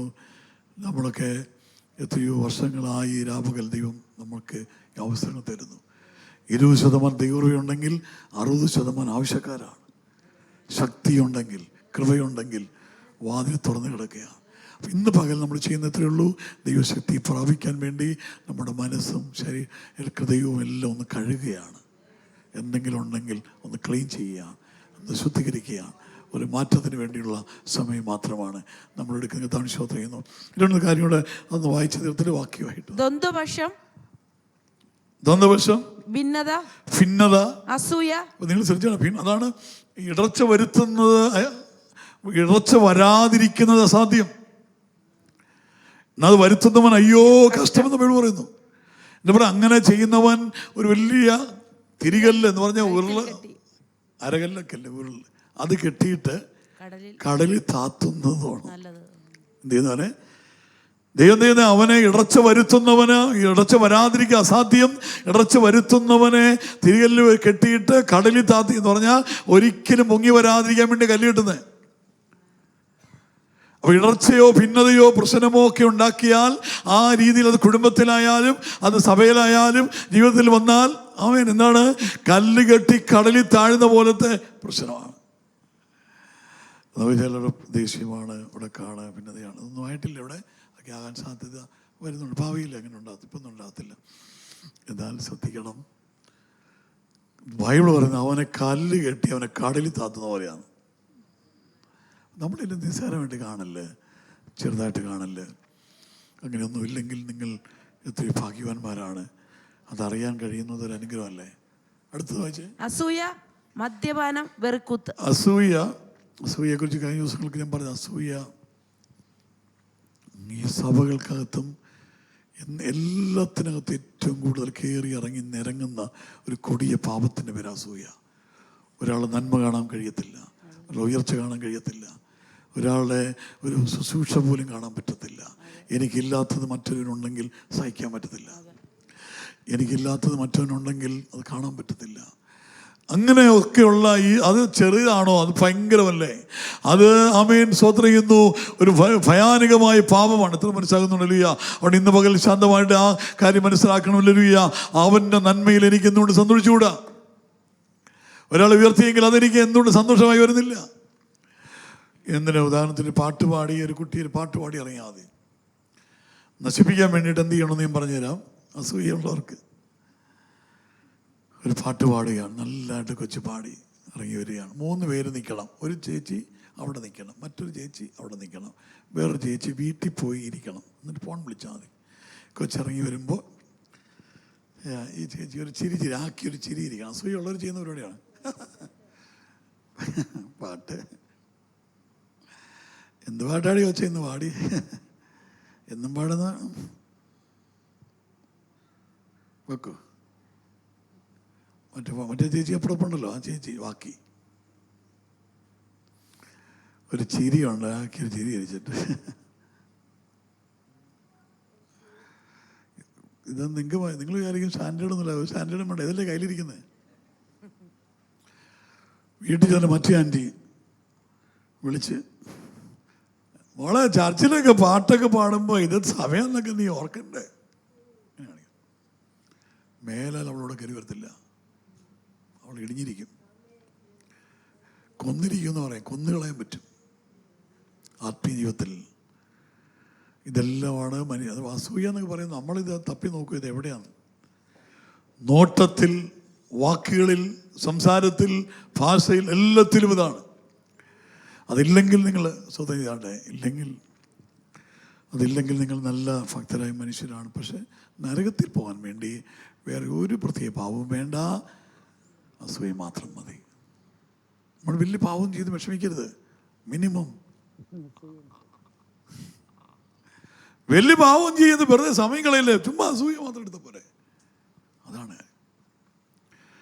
അതുകൊണ്ടാണ് അല്ലെങ്കിൽ പിന്നെ ബൈബിളിൽ എന്തിനും എഴുതി വെച്ചോ നിങ്ങൾ പറ. ഇതെല്ലാം ഓക്കെ ആണെങ്കിൽ നിങ്ങൾ അത് പറ. അപ്പം ഞാനിതൊക്കെ പാമേൻ ദൈവം ഇതിൻ്റെയൊക്കെ കാര്യങ്ങൾ എൻ്റെ ജീവിതത്തിൽ എനിക്ക് വന്നാലും എൻ്റെ ചിന്തയിൽ വന്നാലും, ഞാൻ ഈ അടുത്തിടയ്ക്ക് ഒരു ദിവസനെ വേറെ രാജ്യത്തേക്ക് പോകാനായിട്ട് എന്നെ വിളിച്ചു. എനിക്ക് പോകാൻ പറ്റിയില്ല. അപ്പം ഞാൻ പറഞ്ഞു വേറൊരാളുടെ പേര് പറയാമെന്ന് പറഞ്ഞ് പറയാൻ പറ്റിയില്ല. അവർ വേറൊരാളെ പെട്ടെന്ന് സെലക്ട് ചെയ്തു. അപ്പോൾ ആ ആൾ എയർപോർട്ടിൽ ഇരുന്നു എന്നെ വിളിച്ചു, പാസ്റ്റർക്ക് ചാൻസ് കിട്ടി, പോകാൻ പറ്റിയില്ല, പക്ഷെ എനിക്ക് കിട്ടി. എന്നോട് അവർ പറഞ്ഞു ഞാനിങ്ങനെ പോവുകയാണ് പാസ്റ്റർ എയർപോർട്ടിൽ. പുള്ളീനാണോ വിട്ടേ എന്ന് പറഞ്ഞു. എനിക്ക് വേറെ ആരെയൊക്കെ വിടണമെന്നൊക്കെ ഉണ്ടായിരുന്നു, പറ്റിയില്ല. പക്ഷെ പുള്ളീനെ വിട്ടപ്പോൾ എനിക്കെന്തോ എന്തോന്നി. അപ്പോൾ എനിക്ക് തോന്നി ആ പുള്ളി പോകുമെന്ന് പറയുമ്പോൾ നിനക്ക് എന്നാ സന്തോഷിക്കാൻ ബുദ്ധിമുട്ടെന്താ? എന്നെ ബുദ്ധിമുട്ടെന്നാ? ഇവിടെ എന്നോട് ചോദിക്കാൻ എന്നെ ബുദ്ധിമുട്ടെന്നാ? അപ്പോൾ എനിക്കെന്ത് കുഴപ്പമുണ്ടല്ലോ. പെട്ടെന്ന് ഞാൻ പരിശോധിച്ചു. പെട്ടെന്ന് തിരിച്ച് ഞാൻ ഫോൺ വിളിച്ചിട്ട് ഞാൻ പറഞ്ഞു, പാസ്റ്റർ ദൈവം അനുഗ്രഹിക്കും പാസ്റ്ററെ, ഈ യാത്ര അനുഗ്രഹമായിരിക്കും പാസ്റ്ററെ, ഞാൻ പാസ്റ്റർ വേണ്ടി ഒന്ന് പ്രാർത്ഥിക്കട്ടെ. ഈ പ്രാവശ്യത്തെ യാത്ര ദൈവം പാസ്റ്റർ ശക്തമായിട്ട് പ്രാർത്ഥിച്ച് അനുഗ്രഹിച്ചു. എൻ്റെ കെട്ടുകൂട്ടി. അപ്പോൾ എനിക്കെന്നാ ബുദ്ധിമുട്ടെന്നേ? അയാളെ ദൈവം കൊണ്ടുപോകല്ലേ. അപ്പോൾ എനിക്ക് അതിനകത്തൊരു അസ്വസ്ഥ അനുഭവപ്പെട്ടെങ്കിൽ എനിക്ക് എന്തോ കുഴപ്പമുണ്ട്. അതാണ് അപ്പം ഓരോ കാര്യത്തിലിരുന്ന് ശോധന ചെയ്യണം, പരിശോധിക്കണം. നമ്മൾ വിചാരിക്കുന്ന മൊത്തത്തിൽ ഇങ്ങനെ ടാറ്റ പറഞ്ഞു വെച്ച് പോയാൽ വിടുതലാവുന്ന ഒരിക്കലുമില്ല. ദൈവമക്കളെ ദേഷ്യപ്പെടല്ല. ഇങ്ങനത്തെ ശോധന ഇനിയൊന്നും ദേഷ്യപ്പെട്ടാലൊന്നുമില്ല. ദൈവം നിങ്ങളെ അനുഗ്രഹിക്കും. ശാന്ത ഞാനിവിടെ അവസാനിപ്പിക്കാൻ പോവുകയാണ്. നല്ല ശാന്തമായിട്ട് നിങ്ങളതിൽ ഉണർവായിട്ട് കാണണ്ട. നിങ്ങളിലേക്ക് പകരപ്പെടാൻ പോകുന്ന പരിശുദ്ധാത്മാവിൻ്റെ ശക്തിയുടെ അളവ് പ്രാപിക്കാനുള്ള പാത്രത്തിൻ്റെ ശുദ്ധീകരണവും പരിശോധനയും നടക്കുന്നത്. ഞാനൊരിക്കൽ അബുദാബി പോയിട്ട് വരുമ്പോൾ, ആദ്യം പോയിട്ട് വരുമ്പോൾ എൻ്റെ ഭാര്യ എന്നോട് പറഞ്ഞു, ഈ തയ്യൽ മെഷീൻ്റെ ഒരു മോട്ടർ മേടിക്കാൻ പറഞ്ഞു. ഈ തയ്ക്കാൻ ഉപയോഗിക്കുമ്പോൾ ഉണ്ടല്ലോ, അറിയാമല്ലോ മോട്ടർ, സൗകര്യമാർക്കറിയാലോ മോട്ടർ. അപ്പം ഞാനത് മേടിച്ചു കുറച്ച് വർഷങ്ങൾക്ക് മുമ്പ്. അപ്പോൾ ഭാര്യ പറഞ്ഞു, സഭയിലുള്ള ഒരു സഹോദരിയുണ്ട് തയ്ക്കുന്നത്, അവർക്കും കൂടെ ഒരു മോട്ടർ മേടിക്കാമെന്ന് ചോദിച്ചു. മേടിച്ചു. അപ്പോൾ ഈ അന്നിങ്ങനെ 7 കിലോ ഒന്നുമല്ല, നമ്മുടെ കൈ കൊണ്ടാവുന്ന പെട്ടിക്ക് നമ്മൾ ഒടിഞ്ഞ് തൂങ്ങി വരുന്ന കാലം ഉണ്ടായിരുന്നു പണ്ടിങ്ങനെ കയ്യിലിങ്ങനെ തൂങ്ങി നമ്മളിങ്ങനെ എക്സ് പോലെ വരാം. അപ്പോൾ ഈ വെയിറ്റ് കൂടി ഇങ്ങനത്തെ സാധനമൊക്കെ നമ്മുടെ കൈ കൊണ്ടുള്ള പെട്ടിക്കകത്ത് കയറ്റി, കാരണം മറ്റേ തൂക്കത്തിൽപ്പെടുമല്ലോ. അപ്പോൾ ഞാൻ ഇതെല്ലാം അത് പണ്ട് ഗൾഫിൽ പോയിട്ടുള്ളവർക്കറിയാം, ഈ കവറൊക്കെ പൊളിച്ച് കളഞ്ഞ് പേപ്പറിനകത്ത് തുണിക്കകത്തൊക്കെ പൊതിഞ്ഞ് വെച്ചിട്ടൊക്കെ നമ്മൾ പെട്ടിക്കകത്ത് ഒതുങ്ങിയിരിക്കാൻ വേണ്ടി കവറൊക്കെ പൊളിച്ച് കളഞ്ഞിട്ട് വെച്ചല്ലേ കൊണ്ടുവരുന്നത്. പണ്ട് ഗൾഫിലുള്ളവർക്കൊക്കെ അറിയാം, അങ്ങനെയായിരുന്നു.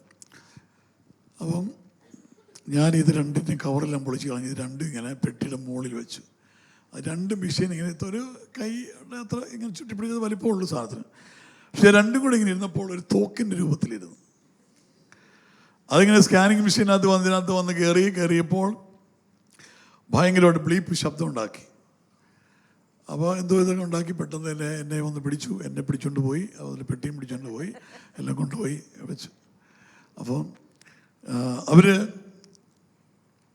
ഇതിങ്ങനെ കൊണ്ടുവച്ചിട്ട് ഞാൻ തുറപ്പിക്കത്തില്ല, കാരണം പൊട്ടിത്തെറിക്കുമോ എന്നറിയത്തില്ല, വെടിവെക്കുമോ എന്നറിയത്തില്ല. എന്നെ മാറ്റി നിർത്തിയേക്കാണ്, ഒരാളെൻ്റെ കയ്യെ പിടിച്ച് നിർത്തിയേക്കാണ് തുറക്കാതിരിക്കാൻ. അതിൻ്റെ ചുമതലപ്പെട്ട ആരൊക്കെയോ വിളിച്ചു വരുത്തി. അവരെല്ലാം വന്നു. അവരുടെ സാന്നിധ്യത്തിൽ വീഡിയോ, ഫോട്ടോ ഇതൊക്കെ എല്ലാം കൂടെ സെറ്റ് ചെയ്തിട്ട് എന്നോട് തുറക്കാൻ പറഞ്ഞു. ഞാൻ തുറന്നപ്പോൾ ഈ സാധനം എടുത്ത് ഇങ്ങനെ കാണിച്ചു കൊടുത്ത് 2 അപ്പോൾ എന്താണെന്ന് അവർക്കറിയത്തില്ല. ഞാൻ പിന്നെ പറയാൻ എനിക്കറിയത്തില്ല. അവിടെ ഞാൻ പിന്നെ തയ്ച്ച് കാണിച്ചു കൊടുത്തു.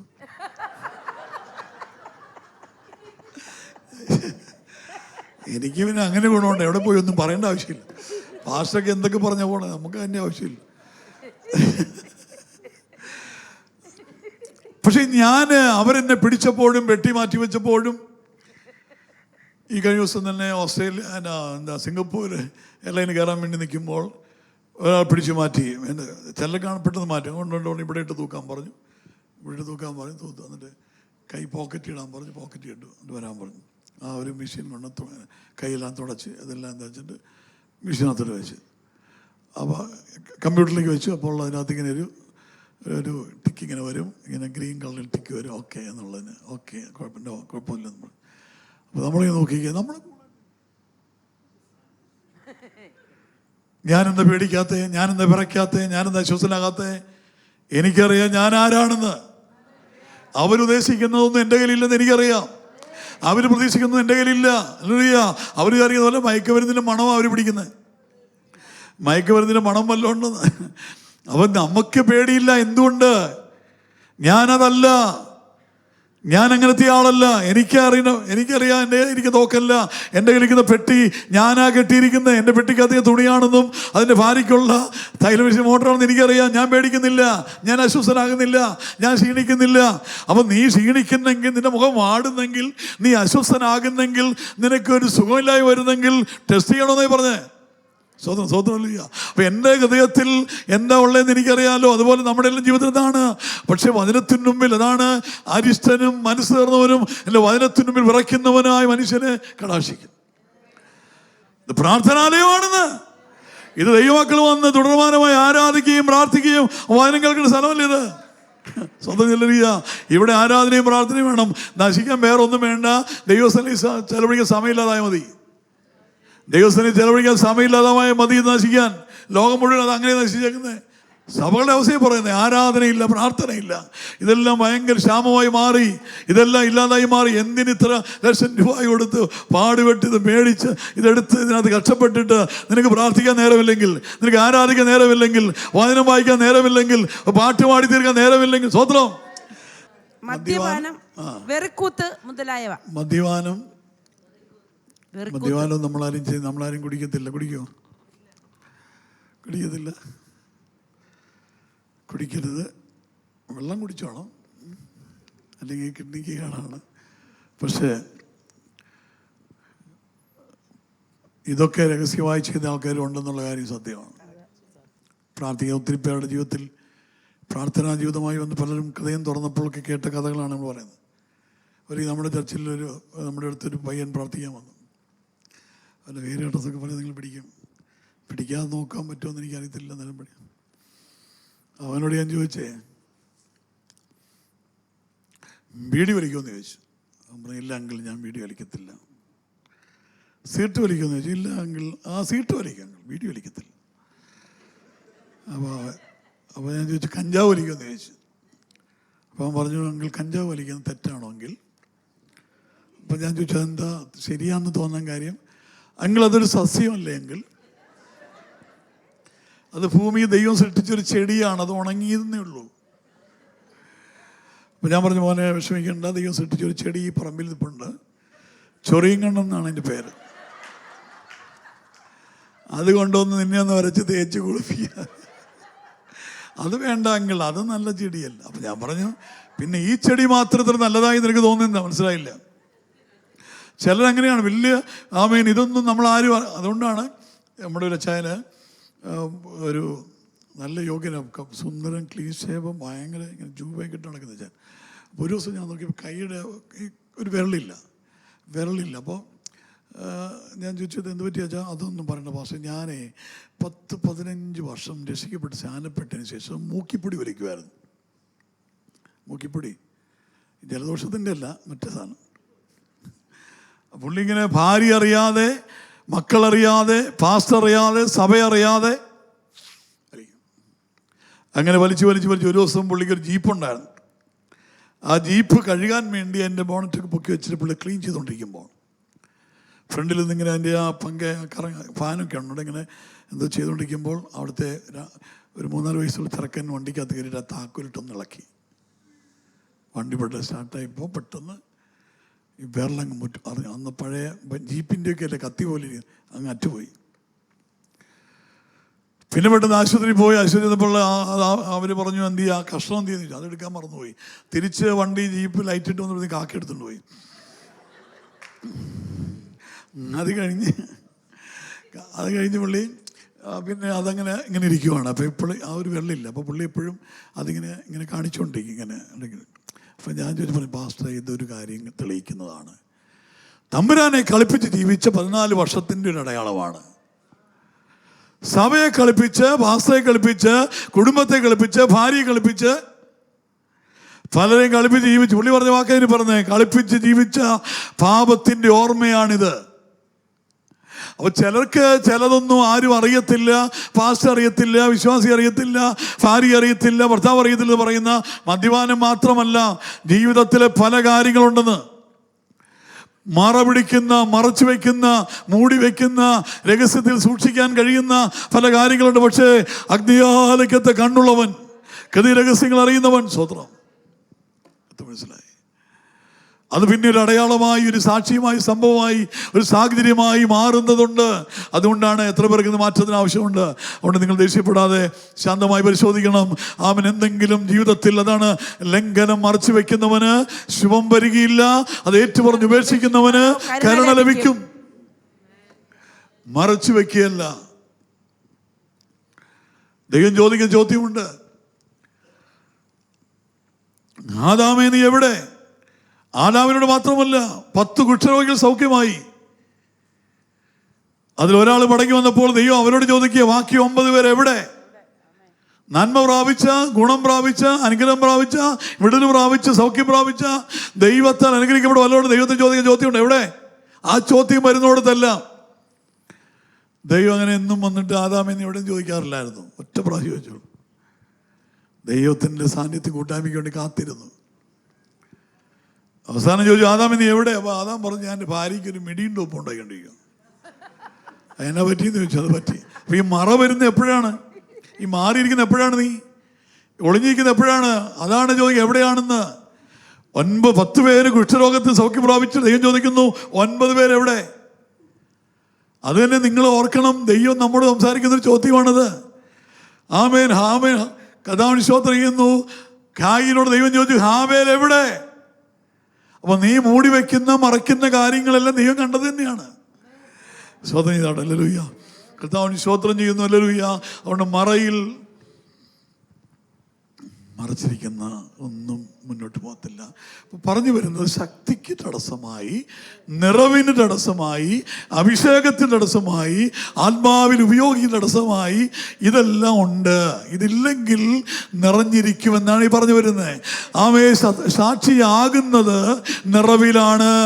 നിറവിന് തടസ്സമായി എന്തെങ്കിലും ഉണ്ടെങ്കിൽ അത് തിരിച്ചറിയാനും ഏറ്റുപറയാനും പരിഹരിക്കുവാനുമാണ് ഈ പറയുന്നത്. ഹല്ലേലൂയ. സാക്ഷിയാകണമെന്നുണ്ടെങ്കിൽ, ആമേൻ, ഉപയോഗിക്കപ്പെടണമെന്നുണ്ടെങ്കിൽ, ആമേൻ, പ്രയോജനപ്പെടണമെന്നുണ്ടെങ്കിൽ അത് ഏതെങ്കിലും കുറച്ച് പാസ്റ്റർമാർ മാത്രമല്ല, സഭ ഒരുമിച്ച്, എല്ലാവരും ഒരുമിച്ച് ആത്മാവിൽ ഉപയോഗിക്കപ്പെടുവാനായി എന്തെങ്കിലും ഉണ്ടോ? ഇല്ലെങ്കിൽ കുഴപ്പമില്ല.